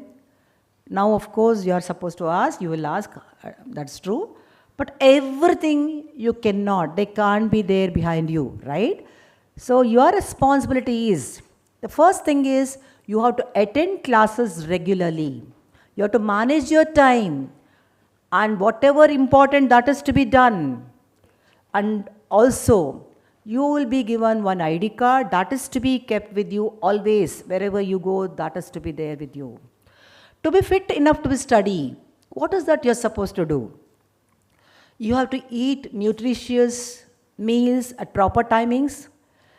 Since you're all staying in hostel, there's a possibility that here nobody is there to wake you up. At home, your parents, right? So now what are you going to do? Of course, you have mobile, so you can keep alarm. That you can do. But sometimes we tend to, even if alarm is ringing, you will not, isn't it? Wake up from the bed. That is the main thing. So then what are you going to do? So you'll get up late and then go to the college. So what happens is during break time, you'll tend to eat junk food. Then there is a problem. So if you fall sick, then it is very difficult, isn't it? Health is wealth. So you have to look after your health. So your body you have to look after. So that is the only place where exactly you all live. So that's why what you are supposed to do. So you have to eat at proper timings and also proper meal, proper breakfast, everything. So if you eat well, then you can attend classes, with concentration. In case, our students fall sick, what do? So they go to Kasturba Hospital. So where we have, student health clinic. Student can go there and speak to them. So they would help them where exactly our students are supposed to go. Thing is, you are supposed to take your ID card. So that acts as even Medicare also. But one thing I wanted all of you to know, our hospital is serving even not only for the students, even for general public also. So you may have to wait. So patience is not the ability to wait. So it is ability to, keep good attitude while waiting. So that is what exactly I wanted all of you to know. And this particular department or student health clinic functions on all days except on, Sundays and Mahe holidays and 3rd Saturday. Vehicles on campus not recommended for all the students. Your health, your, life is so precious to all of us, dear students. So that's why please be away from all this. So instead, you can make use of bicycle. And if at all you have to ride or, drive, so make use of all road safety measures. And you have to have proper documents with you. So wear helmet or, seat belt. So whatever, required. So that is very, very important. Then one more thing is, whenever you are in class or maybe in academic area, you are supposed to observe decorum. So whatever rules and regulations set in your institution that you are supposed to follow, even also you are supposed to follow MAHE's rules and regulations. And sometimes you may have to represent your college, somewhere else you may have to go. So there also see to it that you will be in formals and also observe decorum. Substance abuse is, a worldwide problem. Doesn't mean that MAHE tolerates this. So we have, policy to prevent substance abuse. At the same time, we have been conducting several awareness programs, to make our students to understand what are the repercussions of substance abuse and also legal implications. If situation demands, our students are also subjected to, alcohol or drug tests. And also random check of student premises will also be carried out. This is another addiction. We are all on social media, but we use social media judiciously. So that is, a very, very important. So whenever we send messages or whatever we do on social media, what we do, we exercise caution with regard to the content of the message. We don't, post objectionable material and also derogatory remarks. At the same time, we don't use obscene language. In case any of our students or staff or anyone does this, so MAHE takes strict action with regard to this. We have here, so many tourist places in and around Manipal. But we don't allow our students, or I can say we don't advise our students to venture out. So many water bodies. Okay, currents in these waters are dangerous, dear students. Even expert swimmer, they don't venture into the sea. So you have to be very, very careful. In addition to academics here at MAHE Manipal, students are also exposed to, a plethora of various clubs. So if, depending on your interest, you can join. Maybe, cultural club or technical club, non-cultural, so many clubs are there. So that you can join. So main objectives of these clubs are to, nurture our students or their curiosity and also about their, about the diverse field. And also our students are prevalent they are also sensitive towards the issues which are prevalent in the society. We have a club called Voluntary Service Organization. So you can be part of that particular club and also you can do social service. In addition to all these clubs, we have here at MAHE Manipal, student support team, Nasha Mukti Club, it is there in all institutions. And also peer support club in all institutions. So all these clubs, what do? So students from different institutions, they are part of these clubs and they, work towards, to identify the students who are having the problems at an earlier stage. At an earlier stage only problems are identified. Then students don't take any negative, coping techniques. That's why these club students, they work towards that. They conduct awareness programs and we have anonymous reporting system. Students who want to help their peers, they can write the details and they can inform us so that we provide them support. At the same time, we have at MAHE Manipal, what exactly Evolve Club to promote Indian culture. And then we have Manipal Philately and Numismatic Club. If at all any of you are interested in collecting stamps or coins, you can join this club. And also we call now and then, people who are excelled in their field, and then so many students, they attend their, talk and get inspired by them. So that is going to be, done by TEDx Mahi.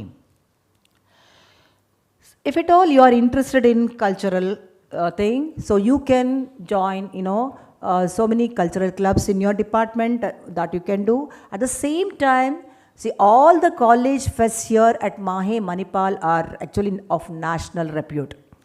So we have an intercollegiate cultural fest. It is called as Utsav.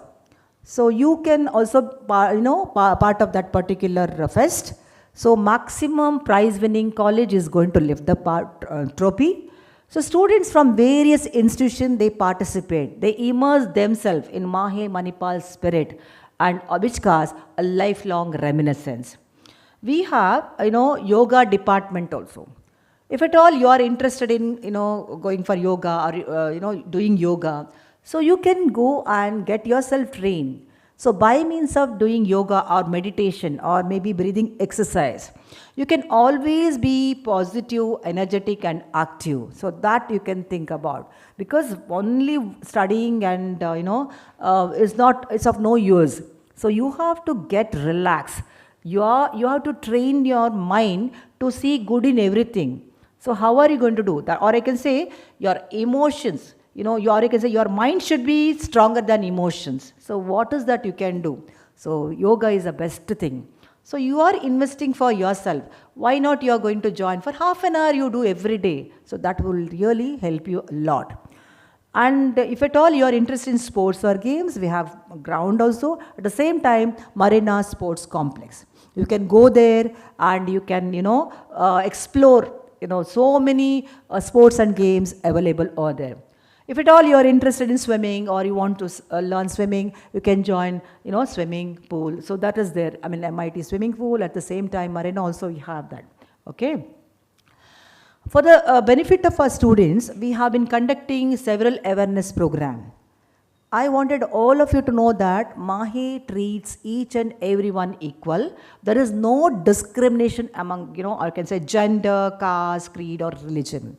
So I request all of you to respect this. So we conduct not only, with regard to this, we conduct, gender sensitization program, gender champion program, and also, program, or I can say to make each and every student understand what amounts to sexual harassment, or it is called as POSH. So that also we have been doing. It's a calendar activity, so that is going on. At the same time, our main objective is to identify the students who are having the problems at an earlier stage. So with regard to that, we are, training so many people. So we have already trained caretakers of all hostels, at the same time housekeeping staff of all the hostel, and also we have been training our teachers also. Teachers are the ones, faculty members. They see our students from very close. So whenever they are having problems, they are the first one they would come to know. Or sometimes caretakers, if they are staying hostel, caretakers are the ones they come to know. So that's why, so we conduct training for all these people. And ours is, zero tolerance to ragging. So if at all you feel that anyone is coming and talking to you and talking to you, it's okay. So you feel that it is, not at all proper, then we are there with you. You can come and tell us. So strict action is going to be initiated against them. So with regard to this, we have already, I think, asked you to submit affidavit. I'm sure that you all have submitted. If at all you have any grievances, don't have to worry. So we are there with you. So you can, go and speak to, of course, your student face single point of contact to our department. Dr. Indu Toby is here right in front of me. Could you please raise Indu and let all of them see? So she is the one. You can go and speak to her. She would, help you like anything. So excellent support from her and her team. You're going to get it. Okay? Yeah. And then if at all you feel that any overture is not at all acceptable, then you are not supposed to keep quiet. Just go and speak to her. She would direct you what you're supposed to do. Okay? And with regard to this, we are going to come to your class and we are going to take a session on this. Okay? Problems are going to be there. Don't take problems, don't think that the problems means you cannot solve or something like that. You're not going to run away from the problem. So they're all challenges. Okay, so think that these are all challenges or they are opportunities for your growth and learning. So this is what exactly you have to think and you have to move ahead. But make use of all these parameters or support systems that are available. There are some students, they think that, there is no support system towards the end of the tunnel and they will fall into trouble. So we don't want that to happen to each one of you because you're going to be here with us for 3 years, 4 years. So make use of all the support systems that are available.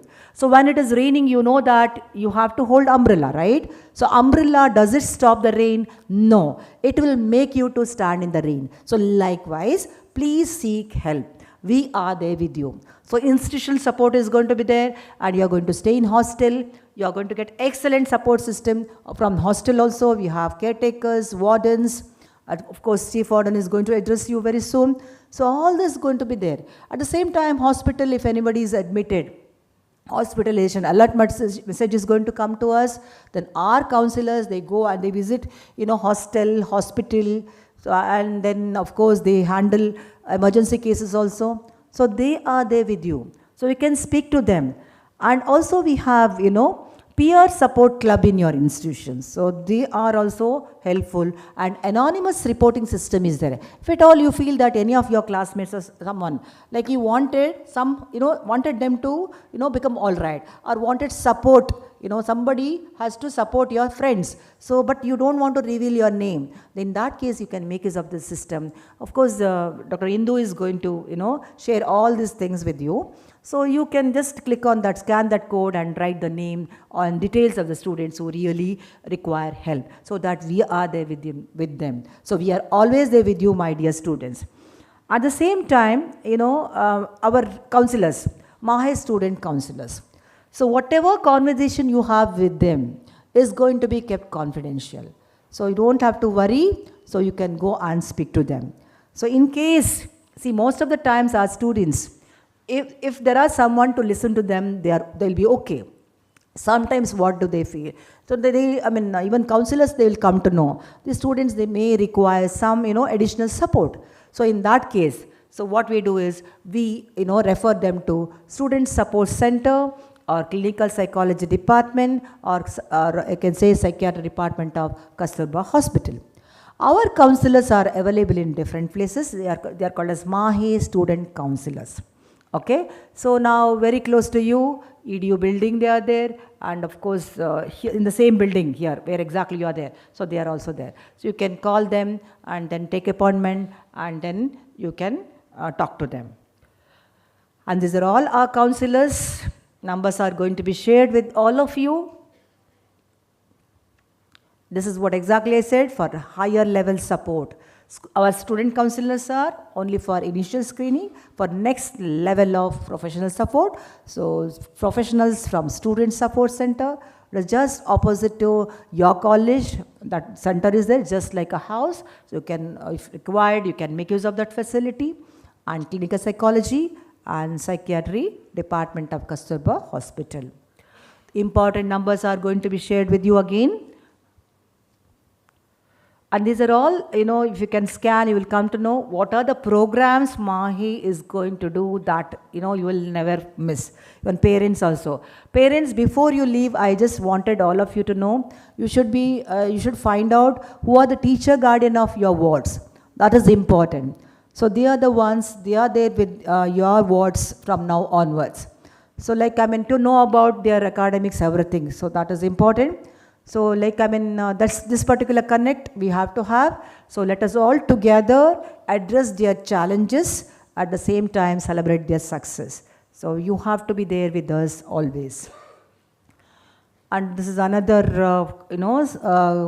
QR code. If you scan, you will be able to see, you can, see so many activities which you have been conducting. And all the programs which you have conducted, for the benefits of our students, here at Mahe Manipal, centrally we conduct. Students from different colleges, they come and participate. So that we have compiled and we release in the form of a newsletter. It's called as Hitaishi.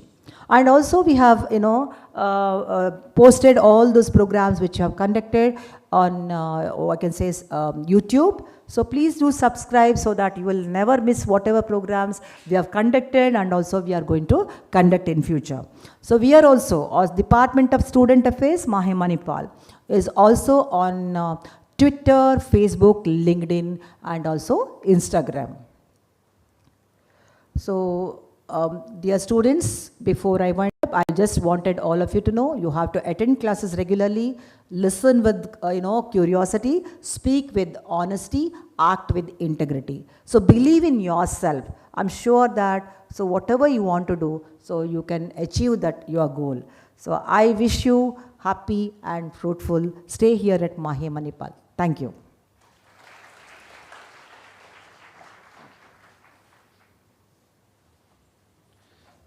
Thank you, ma'am. Our next speaker is Lieutenant Colonel Manjunath Pai, who is the Chief Warden of MAHE Hostels. I request Dr. John Solomon, the Associate Dean, to welcome our next speaker with a floral welcome. Thank you. Thank you, sir. Dr. Manjunath Pai, I now invite you to address the gathering, sir.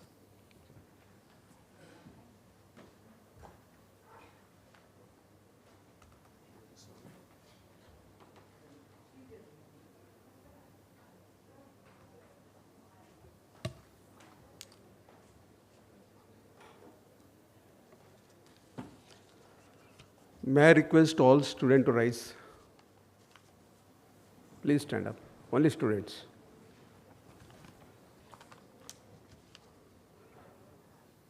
How is the Josh? I can't hear. You have to say hi. Hi, hi. Right? How is the Josh? I can't hear you. How is the Josh? Good, sit down.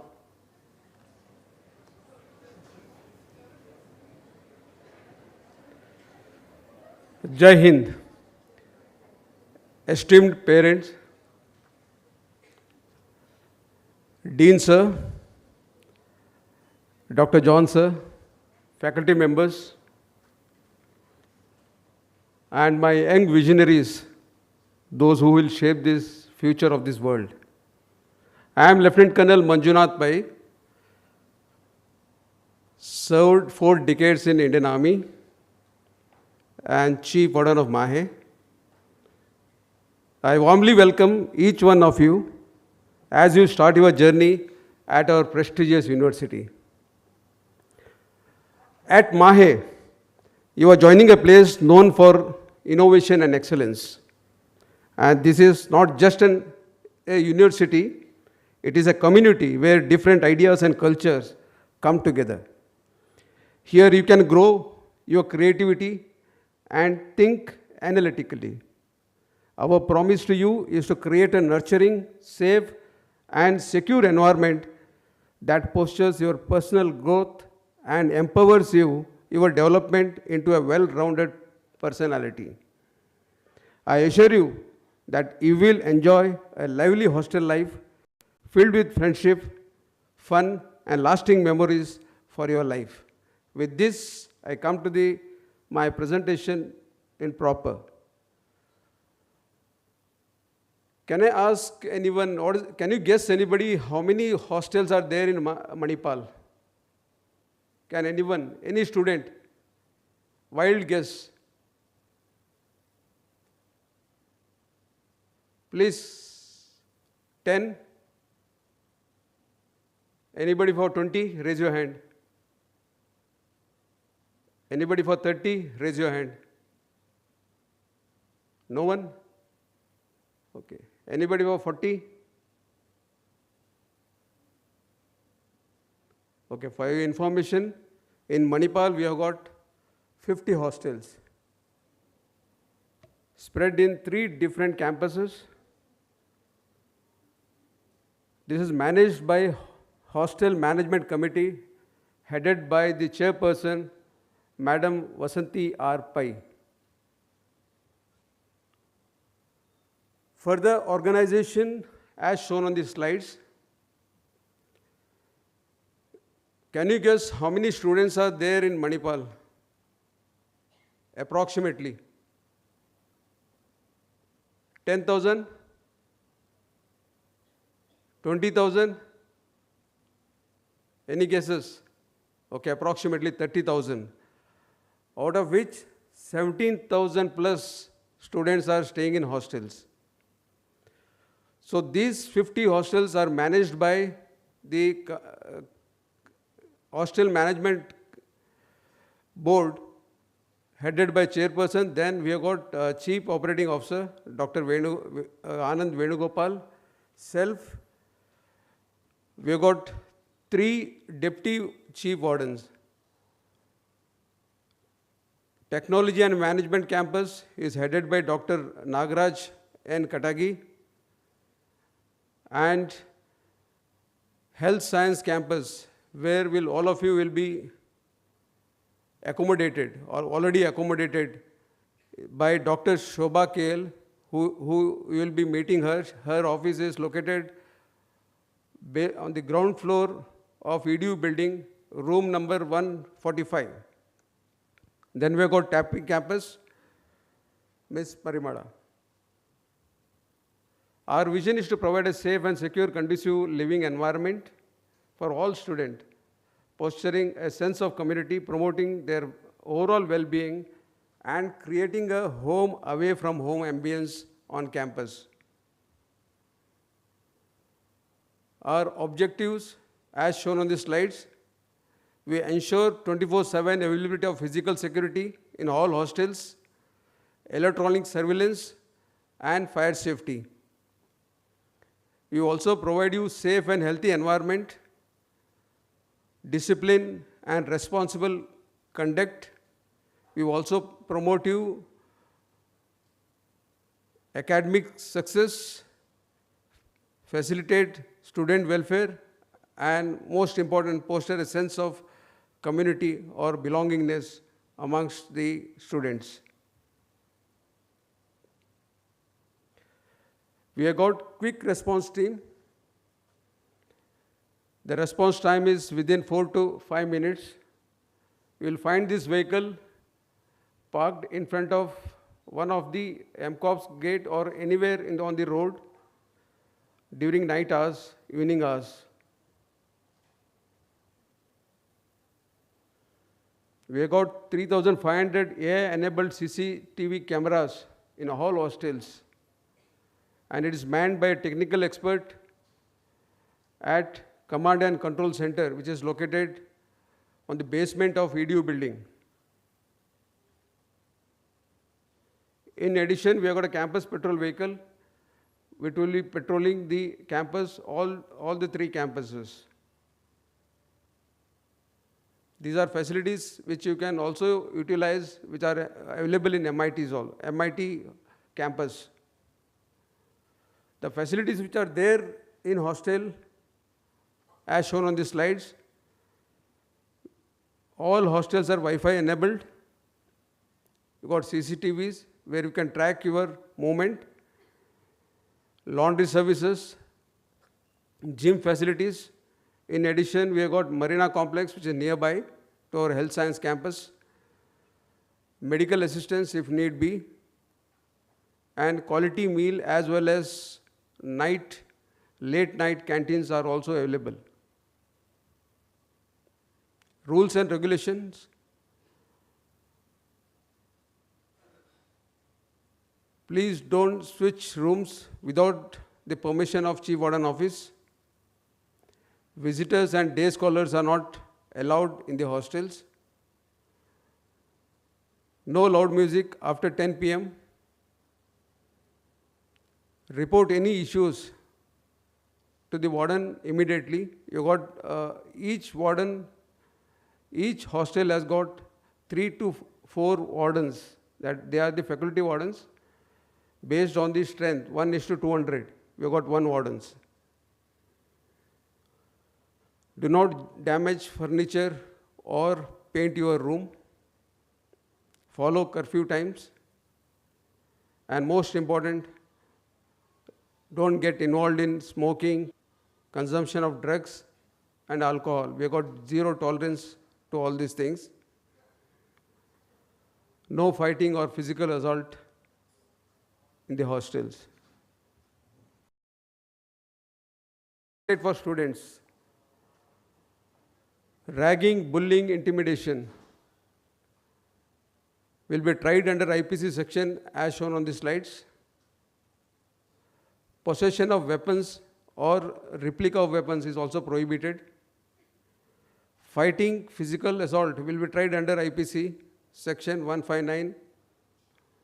Risky behavior, rash driving, smoking, alcohol consumption, possession is also will be tried under is a criminal offense. Banned substance already brought out by Director Student Affairs. Few important hostel guidelines. I request all students to follow it. All students residing in hostel must follow the timing established by the Deputy Chief Warden. That is, entry into campus 10 p.m., entry into the hostel 10:30 p.m. This is for all freshers. You have to sign the register which is kept with the caretaker.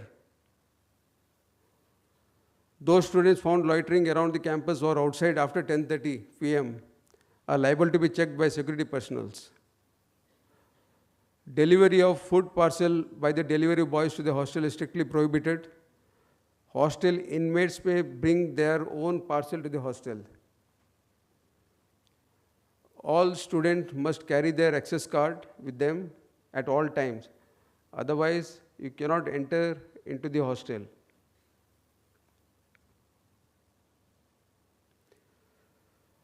Students are expected to dress decently as per the dress code. Torn, dirty jeans, shorts, spaghetti tops, and bathroom slippers prohibited. Smoking, drinking, banned substances, consumption, etc. is strictly prohibited. Zero tolerance to these kind of offenses. Random blood check for drugs and alcohol will be carried out without the consent of the students. Counseling and rehabilitation assistance will be provided who seek help. Getting caught on the wrong foot will face the consequences as per rule. At least be in buddy pair. Prefer well-lit areas for walking during dark hours.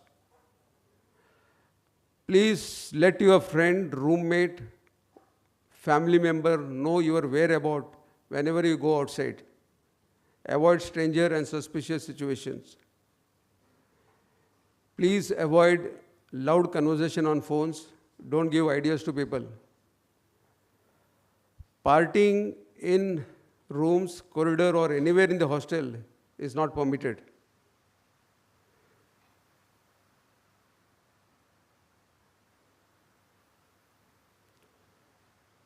If you fall sick, you will be escorted to the Kasturba Hospital by the caretaker, and we have got student caretaker at the entrance of Kasturba Hospital who will escort you to the doctor, as well as if you are admitted, he will look into it also. Students are discouraged from taking self-medication. Please don't do that. If you have any issues, please visit Kasturba Hospital. And lastly, the students are advised not to keep large amount of cash or valuables in their room. Students are responsible for the safe custody of their costly items, mobile phone, laptop, and cash. Boys are not allowed in girls' hostel and vice versa. Now I got few requests to parents. Please encourage your ward to adhere to the hostel rules, and please be aware of the rules also. 2, please be in constant touch with the hostel wardens, teacher guardians, and academic authorities. Why I am requesting you to do this? At least once in a fortnight, please speak to your teacher, guardian, or wardens to know about your wards, attendance to the colleges, as well as his academic performance.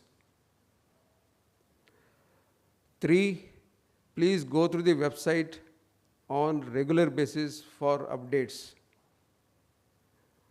4, parents should be in regular touch with hostel caretakers. We have got 2 contact numbers in all hostel. One is landline, one is a mobile number. Caretaker is a single point contact who knows whereabout about your ward and who can give you information about her going out or being absent, or whether he or she is there in the hostel or not. So please, I request once again, please keep the numbers of these caretakers with you. Hostel allotment from second year onwards will be based on availability, academic performance, and adherence to the hostel discipline. There are few slides. In case of fire, don't be scared. We have got a proper safety team who will look into it.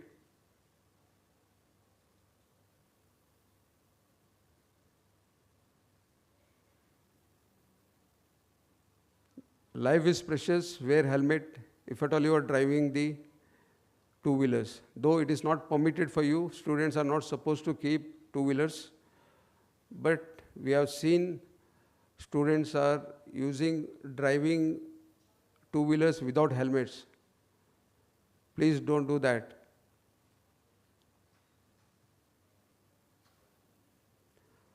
Beaches are out of bound.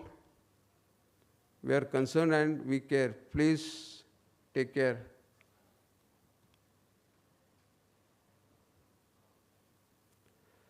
Please raise your hands. How many of them are swimmers here? Swimmers, raise your hand. Who knows swimming? Please don't try here. It's prohibited, can cost your life also. Your life is precious for us, we value it. Please don't try this. And adventurous students, please avoid this, don't try this also. You can't come back afterwards to the hostels.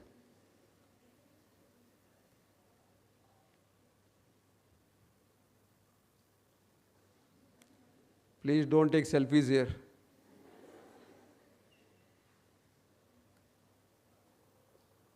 Don't try this also. Again, you cannot come back.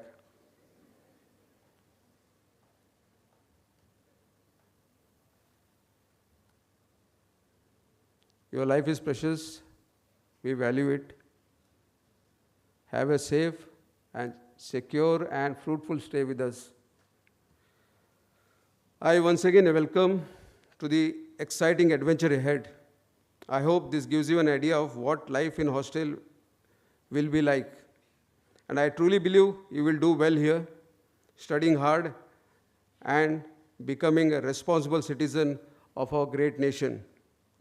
Good luck in all your efforts.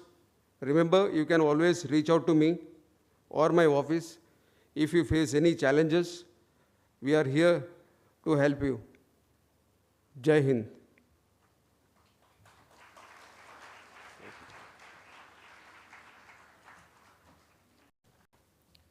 Thank you, sir, for highlighting the various rules and how to be safe in Manipal.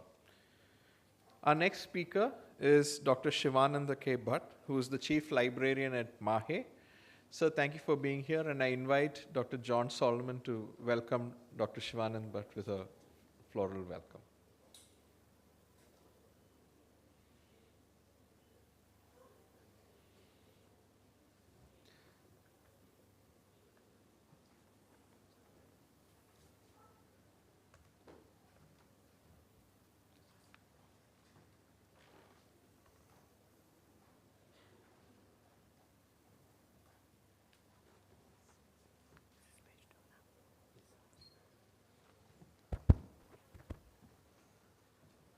Yeah, good morning to all of you, dear students and parents. Welcome to the library. Welcome to Search the Health Sciences Library. The library is located in the right wing of the university building. Hope all of you have seen this building. A few minutes walk from your college. As you enter the main gate of this university building, the right wing is the library. It's a central library for all the constituent health science institutions of MAHE at Manipal, including Manipal College of Health Professions. Here you will find books, journals, print, online, related to almost all specialties of health science. There are 5 reading halls, and apart from reading halls, you will also find a separate group study area where you can study in groups. We have private study area to read your own books. The sitting capacity of the library is 1300. So you need not reserve seats in the library, so seats are available. And library is RFID and Wi-Fi enabled. One of the unique features of the library is its working hours. It's kept open on all days, including Sundays and holidays. The working hours of the library is 8:30 a.m. to 11:30 p.m. So you can make maximum use of the same. Fine. Only 3 days we close at 4:30.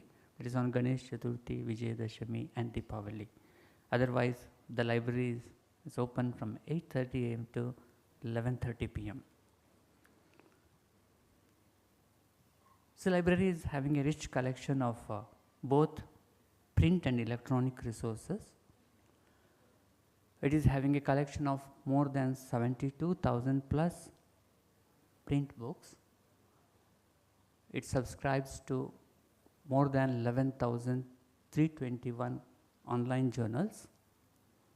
It is also subscribing to 32 online databases. So these information resources are much helpful to you in your learning, in knowing technological developments in healthcare, to keep yourself up to date, and also later on into your research as well. Regarding books, so books related to your specialty have been placed in first floor of the library. There's a floor plan, so it tells you which subject books are available in each floor. So your books on health professions are placed in first floor. So books have been kept subject wise, and we follow open access system. So you have a choice to select a book required by you, and after reading, please keep it on the table itself. You need not replace the book back. Fine. And at the undergraduate level, books are for reference only. The periodicals related to your specialties are available in level 3 of the library. Some of the books related to your specialty may be there in medical science collection as well. In level 2 and level 3, you can go and you can use those books as well. So newspapers and general magazines are there in level 4 of the library, and back volumes and reports, etc., in 4th and 5th floor of the health science library. So we have an online catalog to know which book is there in the library, how many copies are there, which edition, which year. So we have a library catalog. Online library catalog is available, which you can use and access using your mobiles as well as laptops as well. And even in library also, we have sufficient number of computer terminals. So these are about the databases. So we have a good collection of bibliographic as well as full text online databases. That means you need not, you want to literature on any topic, you need not depend on general search engines like Google or Wikipedia and all those things. So there are specialized databases on health science, and the access has been provided in library website. So these are some of the databases. We have content from almost all leading publishers Name any leading publisher in health science. The health science library has subscriptions to journals. And in some of the publishers, we have ebooks as well. So this is about the journal packages from various publishers. Apart from that, you have access to Grammarly premium version as well. And the reference management tool Mendeley. However, Turnitin access is also available through the faculty members. You could make use of the Turnitin software as well for plagiarism check of the document. So this is about the new health science library website. So here in this website, all the resources have been integrated into this. If you have a topic, you can search in the topic. If you want to search for an ebook, especially the ebooks are of reference kind. So you may not find textbooks as such, but there are so many ebooks which are available, they are of reference. Okay, so such books you can make use. You can use a library catalog using the library web page, and even full details about the library is available in the library web page. There are open access resources. They also have been integrated into library website. Now, how to access these online resources? Yes, in the library we have internet kiosk in all the floors. From there you can access to the library e-resources. We have a computer lab with 55 desktops in the 3rd floor of the library. You could access from there. Wi-Fi is there in all the reading halls. Through Wi-Fi you can access to, and you can access to using remote access as well. That means from wherever you are, you could access to the e-resources of the library. How to access e-resources remotely? The institutional email ID which ends with learner.manipal.edu will be the username, and this will be the password which you are using to access that email will be the password. So your institution will send us the list of students, newly admitted students, along with the email details. Once we get it, we will activate them, and for you we will send an email stating that the user guide will be there, and we will also give you the URL or the QR code, whatever is required to access the library page. From that day onwards, you could access your library web page remotely. Till then, you can come to library and you can access from the library. Fine. The services, yes, as I told you, the internet access is there, Wi-Fi is there, we have remote access, we provide printing, color printing, scanning facilities as well, and we give you training how to access the e-resources. We provide you resource support services. The rules and regulations, whenever you come to library, please bring your access control, ID card, and if it has not been already issued to you, till then you bring the copy of the admission order, right, and show it to the security. They will allow you to enter the library. So mobile phones, as you know, the reading needs concentration. For concentration, there should not be any disturbance, so please keep your mobiles in silent mode. Fine. And detailed rules and regulations of the library, the full overview of the library, you will find it in the Health Science Library website. Fine.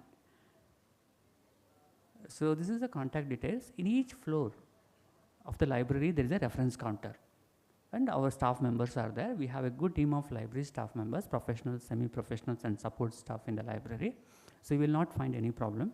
So in case you cannot find a book in the library, so you can ask them.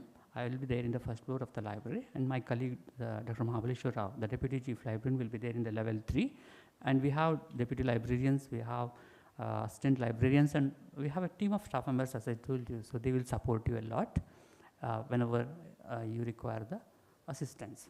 Okay, wish you all the best, and enjoy reading in the library. Once again, welcome you all to search the Health Sciences Library. Thank you so much.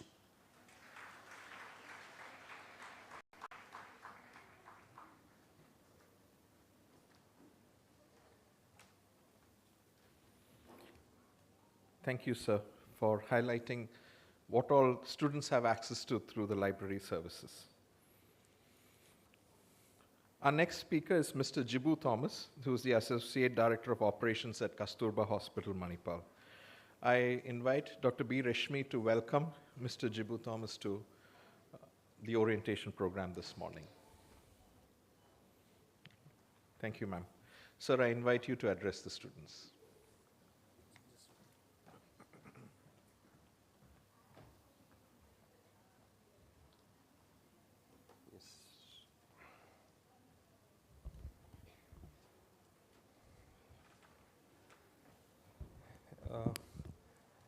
Good morning and a warm welcome to Manipal, all of you.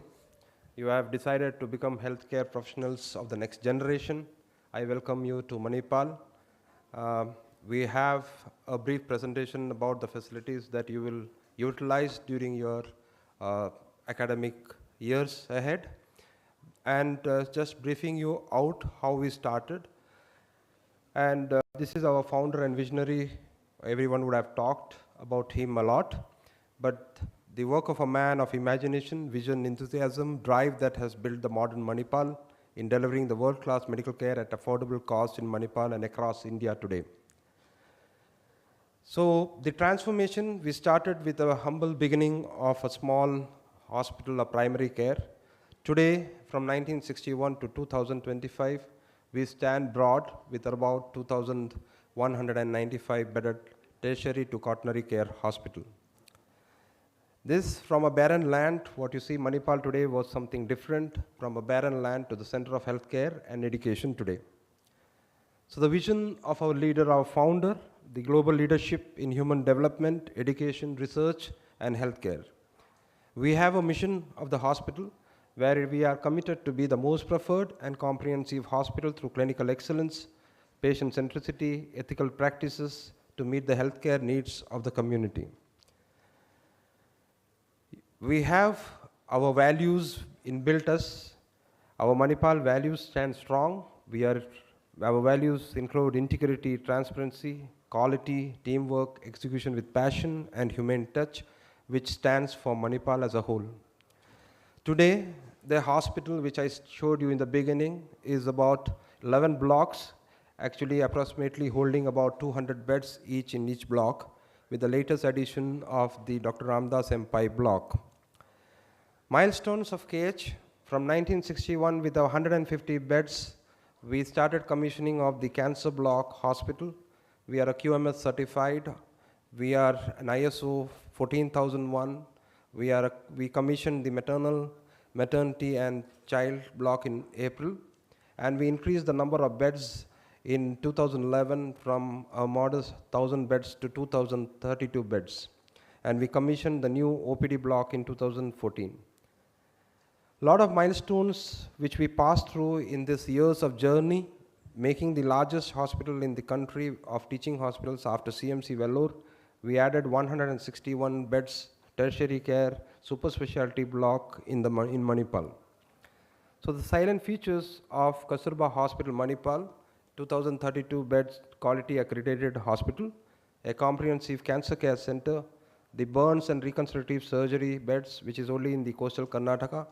We have 32 operating theaters with 287 ICU beds, with an independent KH blood center. The MARC, which is known as the Manipal Assisted Reproductive Center, the Artificial Limb Center, exclusive isolation wards, and the QSP of our hospital is that it is affordable to all the sections of the society. And in 2024, we have 161 bedded added to this gamut of operations. The accreditation certifications and recognitions of the hospital stands high. We have all the NABH accreditations that the Quality Control of India has, and we have been certified for various aspects, including environment management, ESG goals, and other things. And we are also certified with WASH certification, which is Workplace Assessment of Safety and Hygiene. The awards has led us more importance in the society and in India. We are awarded with several good awards, and also in the recognition field, we are awarded with various recognitions for several of our departments and also for the hospital as a whole, including the cancer hospital. So the scope of services, we have 15 basic specialties in our hospital, with 22 super specialty departments that runs 24/7. You name any super specialty department in Kasturba Hospital that is this part of the country, we have it. The workload, if you can imagine, for academicians and for the students, you chose Manipal to be one of the best institutions in the country, even MCHP, but Kasturba Hospital, for offering you the training and clinical training for you in the rest of the life, we have 3,247 OP patients alone with a large number of admissions per day, and this is our workload. So if you see the bed compositions, we have ensured that we built hospital for teaching purpose. Largely 78% of our beds composite of the teaching hospital teaching beds, and very few beds are for the special and semi-special individual private beds. Some of the facilities at glance, we have every facilities, that is, we have got the RTCT Siemens for LINAC planning, or I mean to say the chemotherapy planning. We have got LINAC, we have got gamma camera, PET CTs, digital mammography, and the 128 slice incisive CT. Each of this, we have 2 numbers of each. MRI, we are going to have 3. CTs, we are going to have again 1 more addition. We recently added something called the robotic assisted surgery at KH Manipal, which includes the Stryker Mako robot for the total knee replacement and the Hugo RAS Medtronic system for the surgical specialties. Now coming to the most important part after the brief of the hospital facilities, I come to the important part for you, the students of MCHP, the facilities of students at Manipal University, what we have. We have a health check launch. Along with that, we have a student clinic in the OPD. The student clinic is an exclusive students clinic at Kasturba Hospital, situated in the new OPD in the first floor, health check area. This will function from all days, but except for the Sundays. The phone number is there, which will be passed on to you by the concerned mentors. And the working hours seem like this, 8 a.m. to 1 p.m. and 2 p.m. to 4:30 p.m. The objective of the student clinic is to support you or give optimum healthcare to all the students of Manipal University. Some of the functions, we provide information about the doctor's availability, Medicare validity, lab reports, which can be collected from the student's launch, to inquire in the medical record section about the files which are delayed, to take appointments for students of Manipal when they come to the health check launch. So some of the process that you need to follow when you come to this accessing the medical care is that during the working hours, you need to come between 8 a.m. to 1 p.m. and 2 p.m. to 4:30 p.m. I suggest that whenever you have a serious ailments, do please report rather than being in your hostel or in your rooms. Please come. We will be helping you out to ensure that your health is taken care. Students can contact the dedicated PRE, which is posted in the student clinic on the previous day also, on phone or in person, for availing appointments of the concerned doctors or to register a file. This will save time and prevent absenteeism from the regular classes. Students requiring outpatient consultation after 5:30 p.m., that is after the working hours, are requested to attend the evening clinic, which is in the Department of General Medicine OPD, or please report to the green OPD in the emergency department. So some of the do's and some of the don't do's. You should not do something, you should do something. So what are you going to do? Please carry your combo card which is issued, or an admission order till you get your ID card.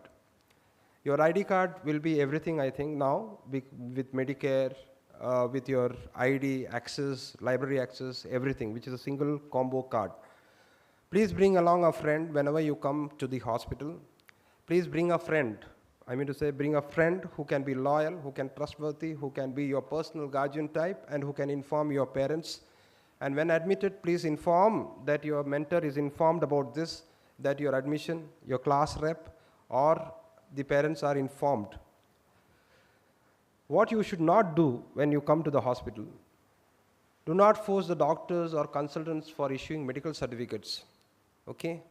We will not encourage any student or parent to force us to give any kind of medical certificates for the day's absenteeism if you have not attended the class without your health, without any health problems.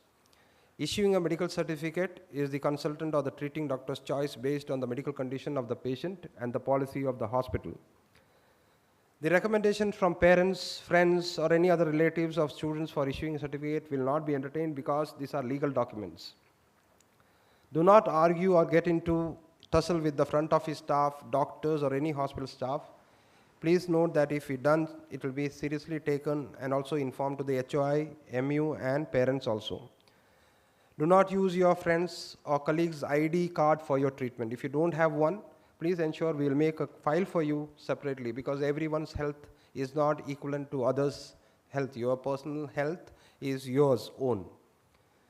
And substance abuse in any case will be reported. There is a lot of testings, there are a lot of things. We have got a lot of circulars from the SP of this district to ensure that our campus is a drug-free, substance is not allowed. Okay.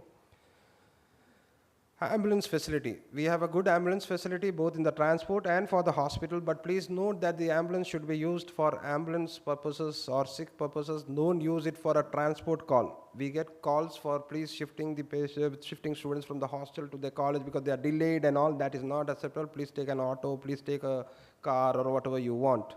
Okay. When you require an ambulance or your friend requires an immediate attention, please ensure that you call on these numbers. We have got all types of ambulance. We have got simple type of ambulances. We have got the advanced life support ambulances in the hospital. For your dental care and health care facility, other than your health care, if you have got a dental problem, please, there are two options for you. One option is to come to the regular OPD clinic during working hours, which is available from morning to 4 o'clock, and where Medicare is applicable. The other is a Manipal Premium Dental Clinic, where you have got everything under a single roof for a single sitting. But of course, the Medicare is not applicable because it's a commercial entity. The contact number of this is there. You can be sharing, we can share it with you in case of you require. The only advantage of the option number 2 is that you don't need to spend the whole day in the dental clinic, or you don't need to come during your working hours.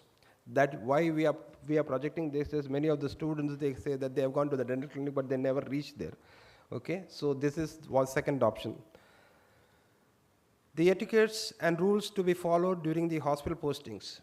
I am sure that you have chosen this profession with your choice, and you have dedicated yourself to the next coming years to be healthcare professionals. But you need to follow certain etiquettes which will build into your professional growth as a healthcare professionals that you will become. First of all is ensuring that personal hygiene, personal and professional, by maintaining the IPC protocols laid down by the hospital. Wherever you need to choose a scrub, you need to choose a scrub. Wherever you need to scrub your hands, you need to scrub. Ensure that reporting in time for the postings and observations or visit to the hospital is a step towards your professional growth. No patients will wait for you to come and save their lives. Life is not in your hands, not in my hands. You have to come in time. Ensure that the patient care areas are visited without interrupting care, and follow the regulation of visiting departments. You are observers till you get licenses. So you need to come. Please do not interrupt any kind of patient care activities until and unless supervised and given a chance by your mentors, your in charges, your HODs who are posted in the clinics. Ensure you are identified with your name tags or ID cards. Please ensure your scrubs are clean and aprons neatly washed and used in hospital areas. Please do not use it for going to your canteen, buying vegetables. And this scrub is something that is very, very important as healthcare professionals that you should use it. It is called the scrub because normally it was only used in the OT. That is why it's called the scrub. And now we find that everyone is using a scrub, but there is no harm in using that to identify yourself. But please ensure that you maintain it properly. We have new additions. As I said we have introduced something called the 163-bedded special block at Manipal, which is inaugurated in 2024 and is fully functional now, which is a tertiary quaternary care block of the hospital, of the teaching hospital.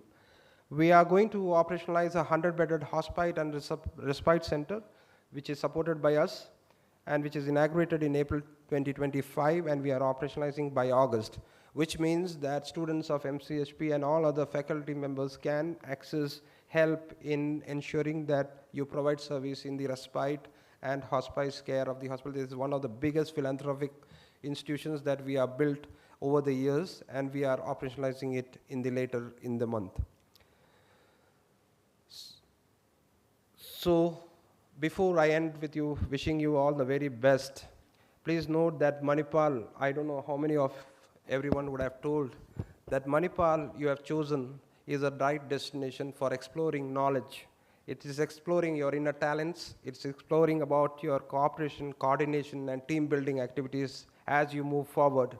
But there are also explorations that you can do, but I am sure that your parents have invested in you to get an ROI to become a healthcare professionals in the future. I am sure that you will stand up to that, and you have come here with a vision, you have come here with a dedication, a passion, and I expect that cooperation and sincere, passionate healthcare workers of the future. So wish you all the best, and I think God bless you all for your academic career and the embarkment to the new journey of your life. Thank you.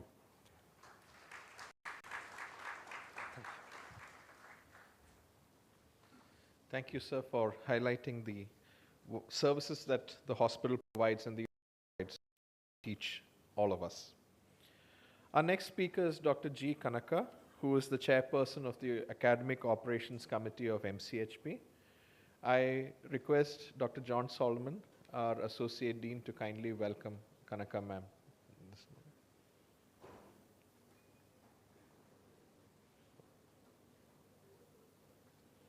Thank you, sir. Ma'am, I invite you to address the gathering.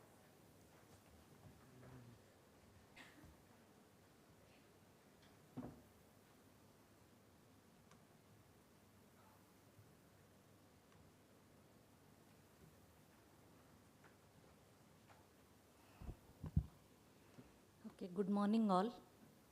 So I welcome you to this orientation program. So what I will be briefing to you is about the academic regulations of how we deliver our academics and how do we conduct the exams and the evaluation pattern and how do you go to the one year to the other year. All that I will be just briefly explaining you.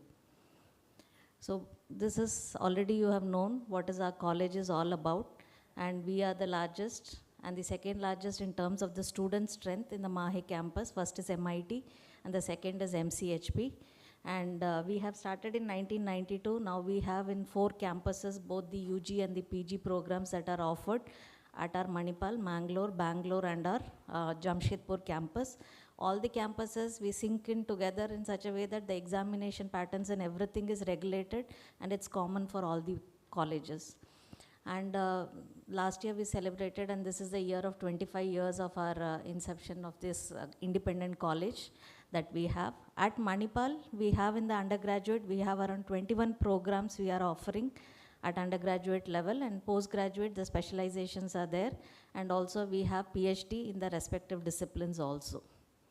The strength of our academic program or the committee is that the kind of training that you are going to get through this college at different programs that we are offering. So the main thing is that for any training to be given, the curriculum that is there should be streamlined properly. So at MCHP, though we follow the regular curriculum of the university that we have, but it is an outcome-based education curriculum. And also the kind of the infrastructure that is provided for the delivery and also the update of the faculties in terms of their PhD qualifications that you have. All the faculties are encouraged to be in the highest degree that they need to obtain in order to deliver in the academics also. So that is also ensured. And also, if you look at the kind of curriculum that we also have the team that is working with us. We have subjects where we have the interdisciplinary learning also that takes place. Certain courses are interdisciplinary, and also there are courses that we have the multidisciplinary. So we have a good team of engineering and the medical faculties who are involved in teaching even the allied health science programs also. Clinically, we have heard that we are associated with the bedded hospitals that is there both in Manipal and also in our peripheral centers. So students at Allied Health Science will be given an exposure to this hospital, and the hands-on experience or the practical experiences will be taking place under the supervision of your department faculties in the hospitals. We also have the programs that will be designed for you. We'll also have the community or the outreach programs also you will have, so that you are able to go for the awareness and also the preventive treatments that needs to be provided to this society. The academics also involves internship. That is, once you complete all your academic courses, there are also industry license that we have, and also we take care of your placements and also give you exposure to the areas where you might not have been or partially exposed here. We also ensure that you are given an externship postings also, so that you are trained complete in the whichever the respective field that you have chosen. At the undergraduate level, we also promote research. So we have a dedicated research verticals that we have, who conduct various activities for the UGs also. And we also have projects that will be there for, small projects that you may be expected to perform during your undergraduate level. So each of the departments will orient to you on the projects that you will be undertaking. And at the institute level also, what happens is that suppose you want to, you're performing some conferences and other things where you're presenting a paper. So at that time, there are research incentives are provided in terms of, the monetary of around 5,000 that will be provided to you, so that you can go to the conferences and come back also. And in case you publish a papers, there are incentives that are provided and the awards that are provided to you from the MAHE pool also. And not only that, we are also encouraging the students who are there, not only that they will be only getting teaching from the department or anything. For the knowledge update, we also encourage you, and they conduct various CEP programs or the conferences or updates that happens. And also there are opportunities that are provided where you can actually go out through the ISAC programs that we have, where you can also go abroad and then, during your vacation time, and you can actually contribute towards your field in that particular, being a volunteer, global volunteer in that area also. We also have other infrastructural facilities that are there, like sim labs, where especially many of the departments will require simulation labs for them to get a hands-on training before you actually start training on a patient directly. So sim labs are there. And also we have this Museum for Anatomy and Pathology. I'm sure you might have seen. This is on the left side of the university we have, where the first year students, especially, you have a very good collections of all these structures and systems that are there. You can go and learn about these from the Museum of Anatomy and Pathology also. Library facilities, you already have heard about it, and also the hospital facilities that we have, where you will be trained from the first year onwards itself. Now the curriculum that we have, we will see about the program structure. All the curriculum that we have are approved by the UGC guidelines that we follow. And the kind of teaching that we involve in Manipal MCHP is that it's a semester-based program. So you have 2 semesters. One semester, we call it as an odd semester, which is currently what you are enrolled for, is from July to December. So, and the even semester, which happens from January to May, or the early June that happens. So that's an even semester. So 6 months semester we have, and a short semester break will be given between the semesters, and a long break will be given between even to odd semesters. Now we have since we have so many programs, I'll be giving the common orientation only. So we have courses in each of the programs that you will have.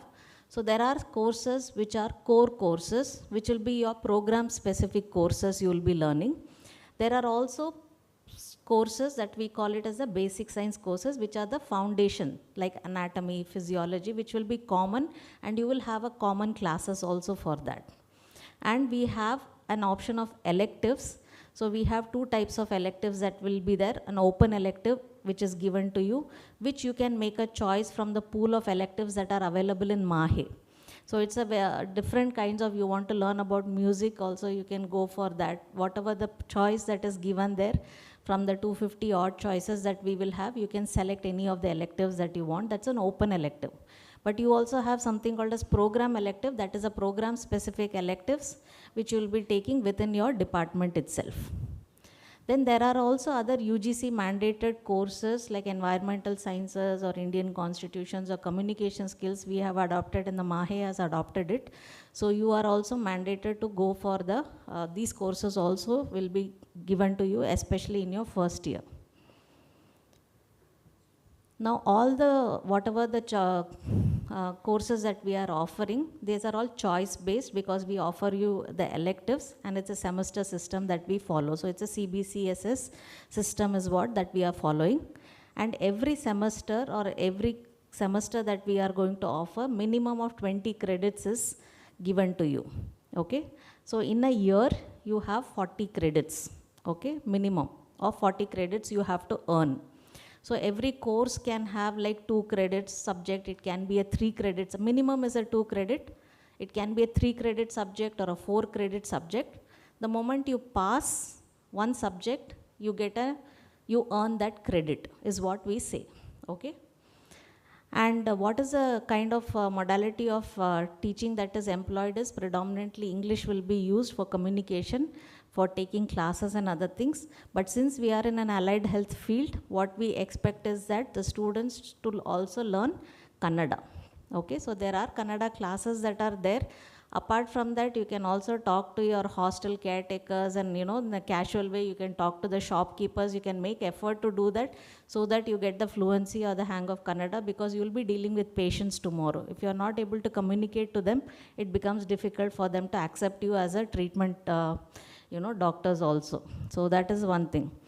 We have a set of academic calendar that will be shared to you during your department orientation, where it will be clearly told that, okay, today is the orientation, when the classes will start, when we will have the examination, and if examinations happen, when will be the re-exam if anything needs to be taken, and when the results will be declared. All these details will be provided to you in the academic calendar that is prepared. In terms of examination, when you look at it, once the teaching happens, there is an assessment that happens. Now this assessment can happen in 2 ways. One, we call it as a formative assessment. Another one, we call it as a summative assessment.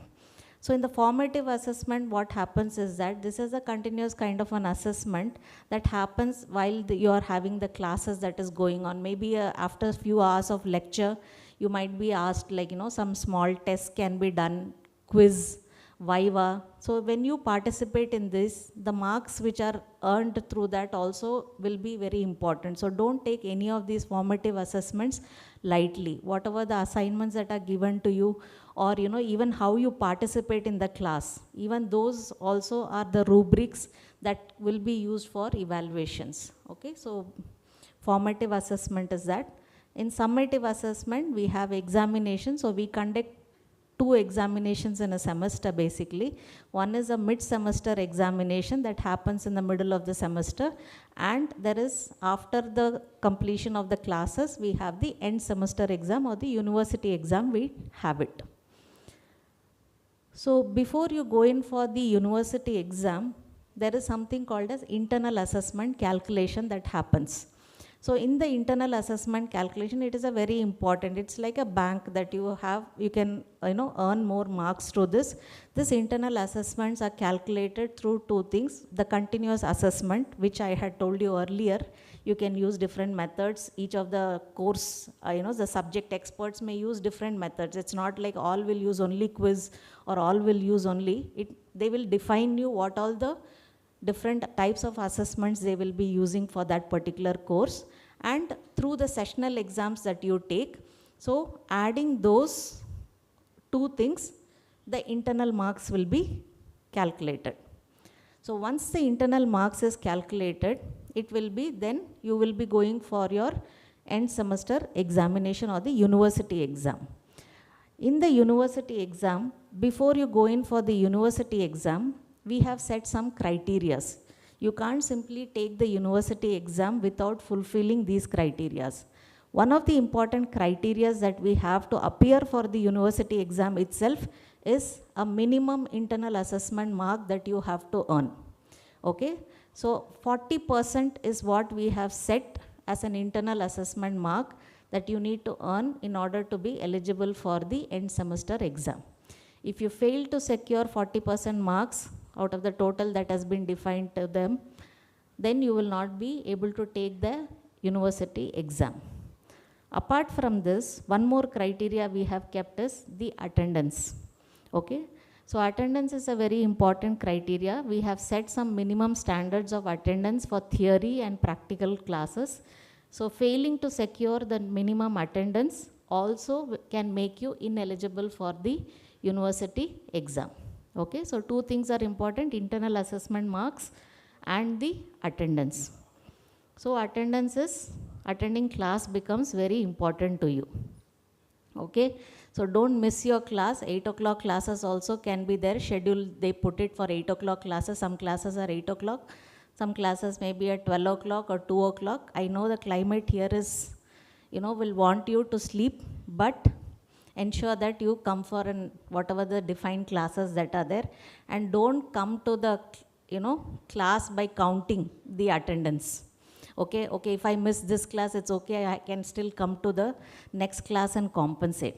So this is the minimum standards that we have kept. For theory, it is 75%, but there are certain programs where the minimum standards as specified by the regulation is 80% also. And for practicals or clinicals, it's 85. And some of those courses, regulated courses, it can go up to 90. So all your sick leaves and visiting, everything comes within this 10% or 25%, whatever has been there. Sick leave is also included. You can't take sick leave above this 75% and all, okay, like that. And one thing is that you can monitor the attendance. We have an online way of entering, that is through an SLCM, okay, Student Life Cycle Management. We have a new version now, it is coming this year onwards. So the faculty will enter the attendance on the online, and as a parents also, they have a login ID that will be given, and they can also log in and see what is the attendance of the student. Okay, so your attendance you can also monitor, and your parents also can monitor by logging in that system. Okay, so you have to ensure that you earn this minimum attendance, and then make yourself eligible for the exam. As a parents also, I request that they should not be called frequently to home for these small weddings or some functions, so that the students are because this is an allied health science courses, it's not like a regular course, so you are a professional course that you have enrolled for, so ensuring that they don't miss classes on these. Once the examination, you become eligible and you have given the examination, as they had mentioned earlier, the examination that we write here is on the e-pad, not on the paper-based exam. So there is a training that will be given to you shortly before your sessional exam itself, so that you are trained well enough to take for the sessional and also all the subsequent examinations that happens in the university or in the sessionals. You will be writing only in the e-pad examinations. So when you write the examinations, it is not like you get a marks out of 100, 94, 95, like that it will not be reflected. It is a combined examination that happens, so you will be graded on relatively, okay? In comparison to your classmates and all the people who have taken the exam, relative grading happens here, and it will be reflected in terms of grades, whether you got A+, A or B or C or D, it will be reflected only in grades. And there are two things that we calculate. One is for each of the course that you take, you get a GPA, and overall for that semester or overall when the completion of the course, you can get even the CGPA or the cumulative grade point average also will be calculated for you. So it is basically the GPA system or the CGPA system is what will be followed for you. Now passing criteria. Now once you have given the examination, okay, grades have come. Minimum of E grade has to be obtained to be declared as pass. If you get like F, okay, that is a fail, it indicates, okay, or you have been detained or anything because of your attendance shortage or IA reasons, any of the things, or you have not completed, it can be considered as a fail only. So minimum of E grade will be obtained. Okay, E or anything above that like B, C, D, anything can be considered as a pass. Now, back end of it, when you look at it, how do you pass is that, suppose if you have taken an 100 marks paper, we expect that you will be getting like 50% is the total mark that you need to obtain. That is 50% you need to get in order to be declared as pass. Out of which, what is set is that In the university exam, you need to get minimum 40% you have to earn. So out of the 100 marks you have written, you have to score at least minimum of the 40% that you have to earn. First criteria is that. And adding your internal assessment marks together, you can go for minimum of 50% is above you should be obtaining to be declared as pass. Suppose some courses and all we have which will not have end semester exam. Okay, it is only an internal exam that will be conducted. In such cases also, you just have to get minimum 50% overall to be declared as pass. Okay, so this is the two criteria we have, passing criteria.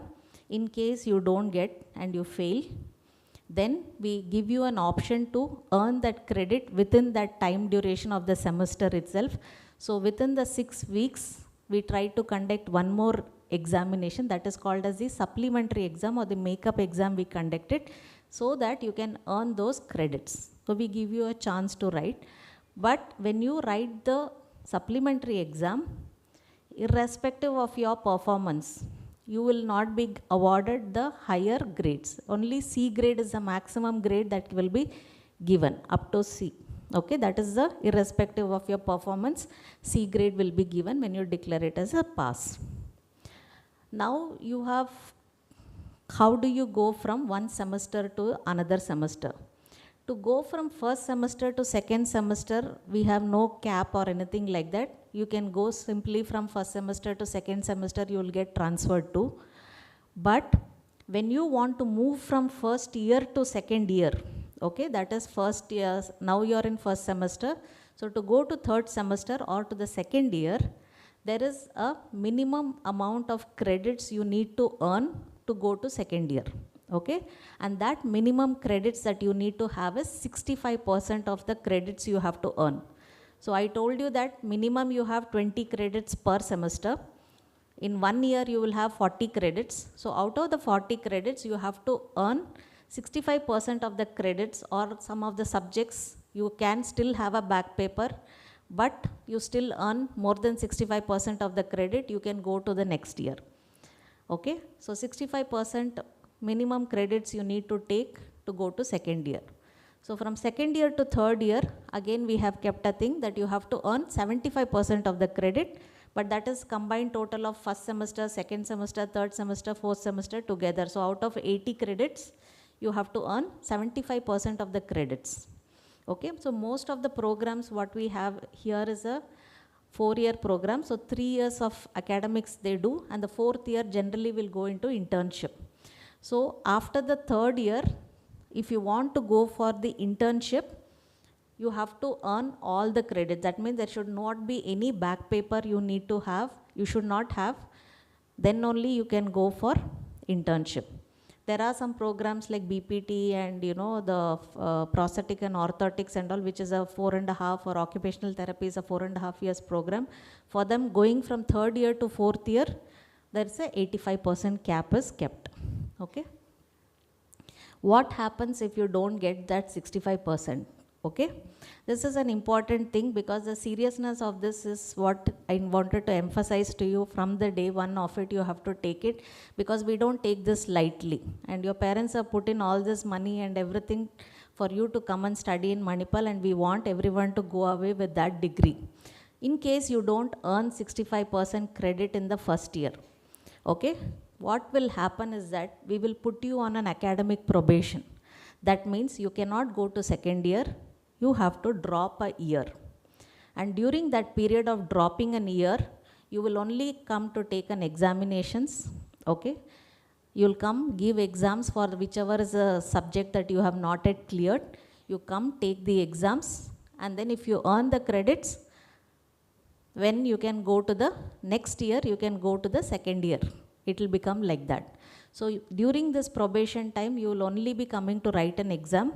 In case you had any attendance shortage, or because of which you were not allowed to take, then you may have to, come for those classes, earn those attendance, and then take the examination also. Okay, so you have to, earn this 65% of credit in order to, otherwise you will drop an year. This is not only applicable for the first year, even to go from second year to third year, if you don't get that 75%, again we will make you drop by one more year. Okay? There is also an exit that can happen. Dropping a year, 1 year is okay, but even after dropping for 1 year, okay, especially in the first years when you have enrolled, by 2 years, if you still don't earn that 65% of the credit, okay, we gave you a chance for 1 year, but still you have not earned that 65% of the credit by the second year, okay, the first 2 years of admission, then you will be asked to exit the program. Okay, so that is the main thing that you need to keep in mind. Or in case we also give something called as double the duration. Okay, that is not applicable for the first years. First years, if you don't earn by 65%, you will be made to exit, that's it. And then you will have to either rejoin as a new candidate or a new admission to the first year once again, that the decision can be taken. But if you have already progressed to the higher semesters already, and then there might be something that you are not earning 75%, 85%, or you are taking time, we give you time up to double the duration. Within double the duration of the program, you need to complete the entire, whatever the internship or academic work that you have, everything needs to be completed. So a 4-year program will get an 8 year. Within 8 years, you have to complete your entire back paper and internship, everything needs to be completed. Or if it's a 4.5, then you get a 9 years duration. Okay, so this is the two things that we have to take it very seriously. We should not want anybody to drop a year and put you in an academic probation, or we don't want anybody to exit the program also. So put all your effort to come to that. If you clear all the papers and everything, you earn all the credits, you are allowed to go to the internship. Depending on the program that we have, some of the programs have 6 months of internship, some programs have 1 year of internship also. So depending on the program, you will be doing your internship. It can be done both here in the Manipal, at your own departments that it can be done, or we can also give you a choice to go to our Manipal group of hospitals. Okay, that is there, or the peripheral centers that we have in Udupi, Karkala, or any primary community health centers also that MAHI is associated with, you will be made to go, or in an industrial experience also, depending on the kind of programs that you have. It is just that we want the student, when they pass out from this place, they need to develop all the necessary skills that is required for that profession. Okay, so that is why we try to give you all the possible experiences at different levels. Okay, so if you successfully complete that duration, the stipulated duration of 1 year, then you will be made eligible for the award of degree. Once you are awarded a degree, we also want our students to have a good placement. That is also one thing that we have. We have a camp placement cell also we have. So there are, the industries and other places as identified. They come here for the interviews, and there are students who opt to go, or they are also given job opportunities even in our Manipal group of hospitals to start with. They can prove themselves, and they can be placed during their internship itself. There are students who got placed in the jobs there. So work hard, that is what I would say. Dream big and make it happen, and we want to see you for the remaining 4 years or something that we want you to complete as an alumni. We want to leave. Thank you.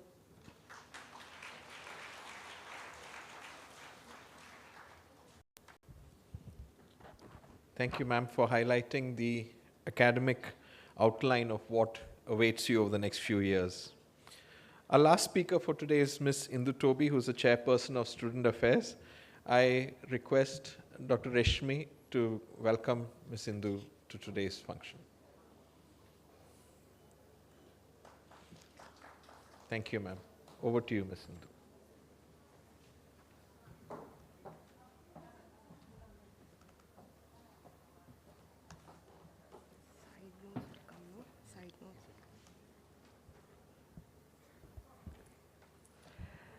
Good afternoon, everyone.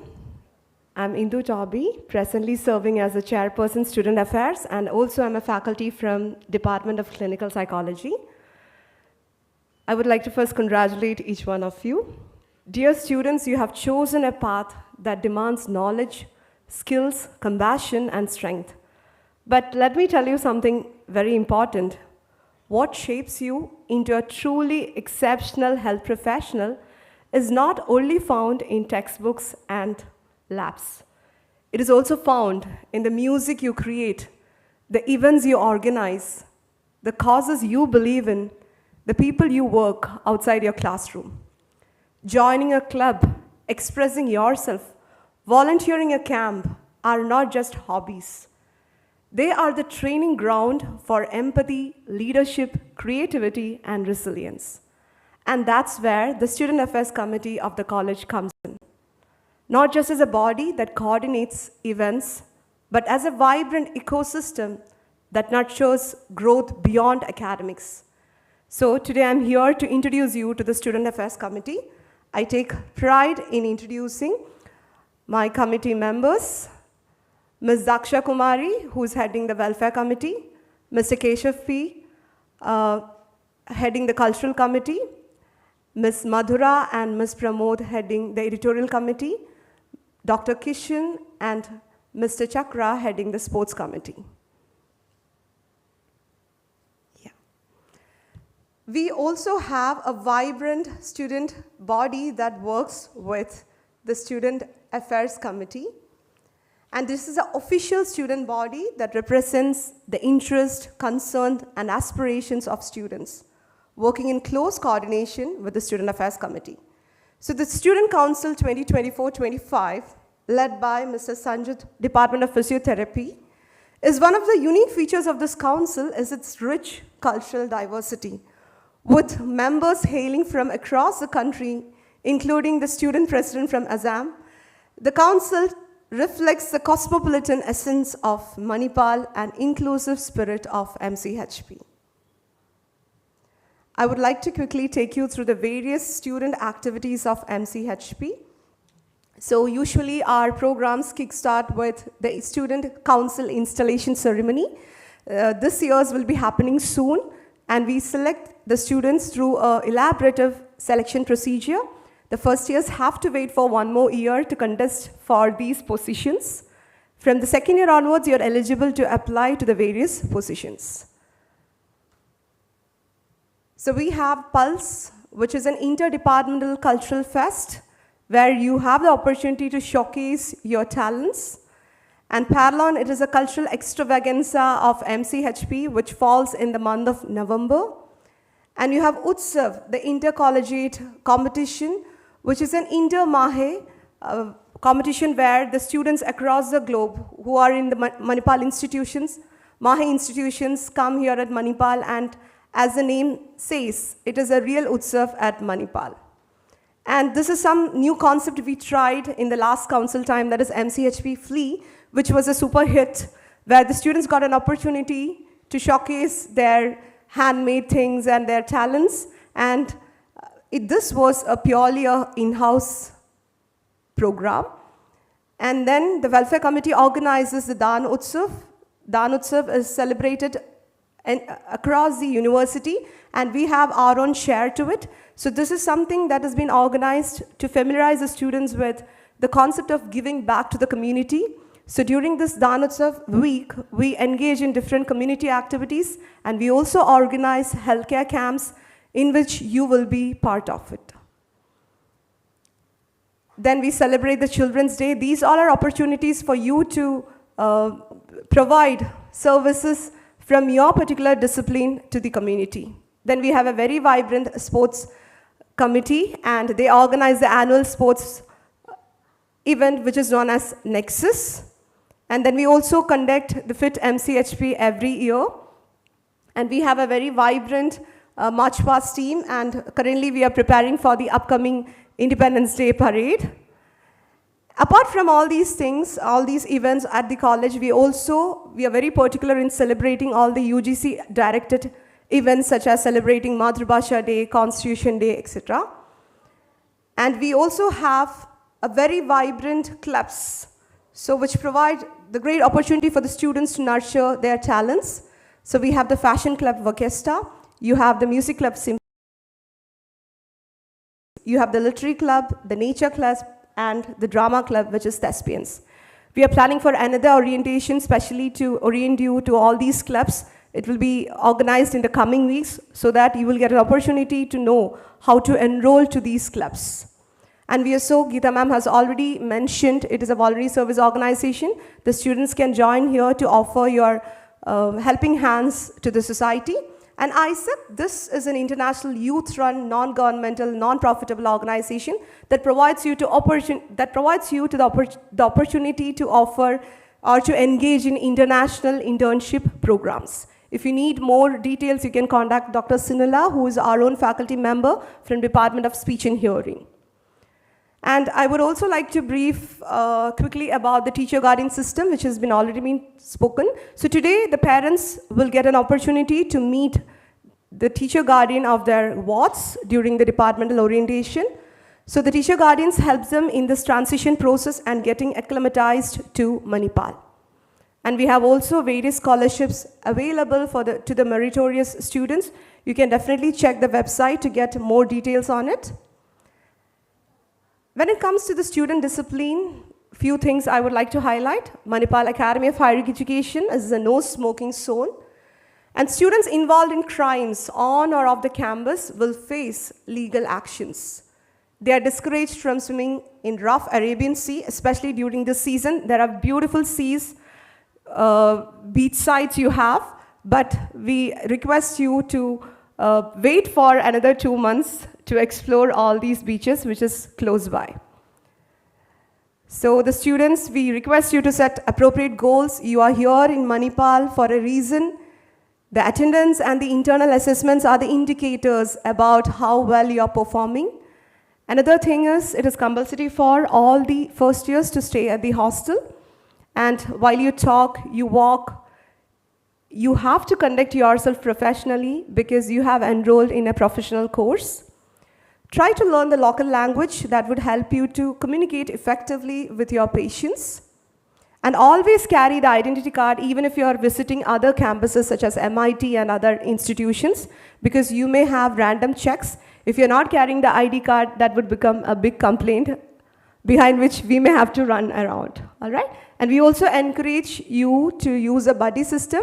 As you're new to this place, please roam around with one of your friends and report to the hostel staff members or a security officer if anyone is failing to arrive late or not getting back to the hostel. And please walk in the well-lit areas and avoiding alleys or narrow passages. We have a very strong take on the substance abuse, zero tolerances. One thing I would like to emphasize, students, is being new to this campus, please be mindful of your company. You will get to see your peer group or the seniors, etc. But please, when you get into certain companies, please be mindful what sort of people they are. It is not necessary that you have to use a substance abuse. You have to be using the substance to be caught. Keeping the substance is also equally punishable. Right. So this is an anti-ragging campus. Here I would also like to emphasize, seniors asking your name does not come under ragging. So you'll be knowing that. So if you encounter anything offensive or you feel that, please feel free to report immediately. Let it be any point of time, let it be night or whatever time it is, please report to your teacher guardian immediately.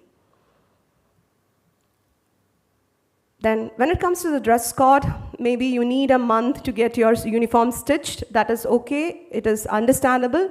But during that time, you are encouraged to wear the formal wear to the college because you are enrolled in a professional course. And you will have a department orientation in the afternoon, during which you will be briefed about your scrubs or the uniform. And the few words to the parents, try to be in regular touch with your teacher guardian. Your children are traveling from being an adolescent to the adults, but they need your support still for this transition. Please don't leave them completely free. Give them some sort of assessment. Be in touch with the teacher coordinator, and please stay updated about your child's progress, attendance, exam marks, and please keep an eye on their monthly expenditure. Notify the college if you are changing your address, because if we require to contact you, we should be updated about your address. Encourage your child to return. Kanaka ma'am has already spoken. Please encourage them to return to college promptly after holidays to maintain a good attendance. And parents are encouraged to visit their children at college. And we do not encourage the use of vehicles in the campus. You can see your institution, your interact halls, everything is in close proximity. You can walk. Walking is always good for health. So when you meet your teacher guardian today, the parents can notify the teacher guardian about the child's health concerns or medical history if they have any. And our students have the medical coverage. In case of any illnesses, they can definitely visit the hospital. So one more announcement. The original document verification will be commencing from Monday at the Sharada Hall. And today the departmental orientation is scheduled from 2 o'clock onwards. You have different venues for the different departments. So it has been displayed at different spots, and I think it has been already informed to you. So that is all from Student Affairs. Also, we will have an elaborative orientation session for Student Affairs. So thank you for stepping into a profession that heals. Good luck as you begin this journey of heart, hands, and hope. Thank you.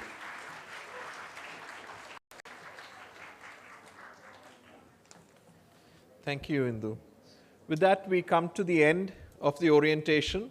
Your department orientations will happen as per the schedule displayed on the screens now. There will be volunteers outside who will help guide you to or help direct you to the right locations. We will now end for today, for the morning, and you can have your refreshments on your way out, which will be served on the second floor. Thank you for your attention. Have a nice day.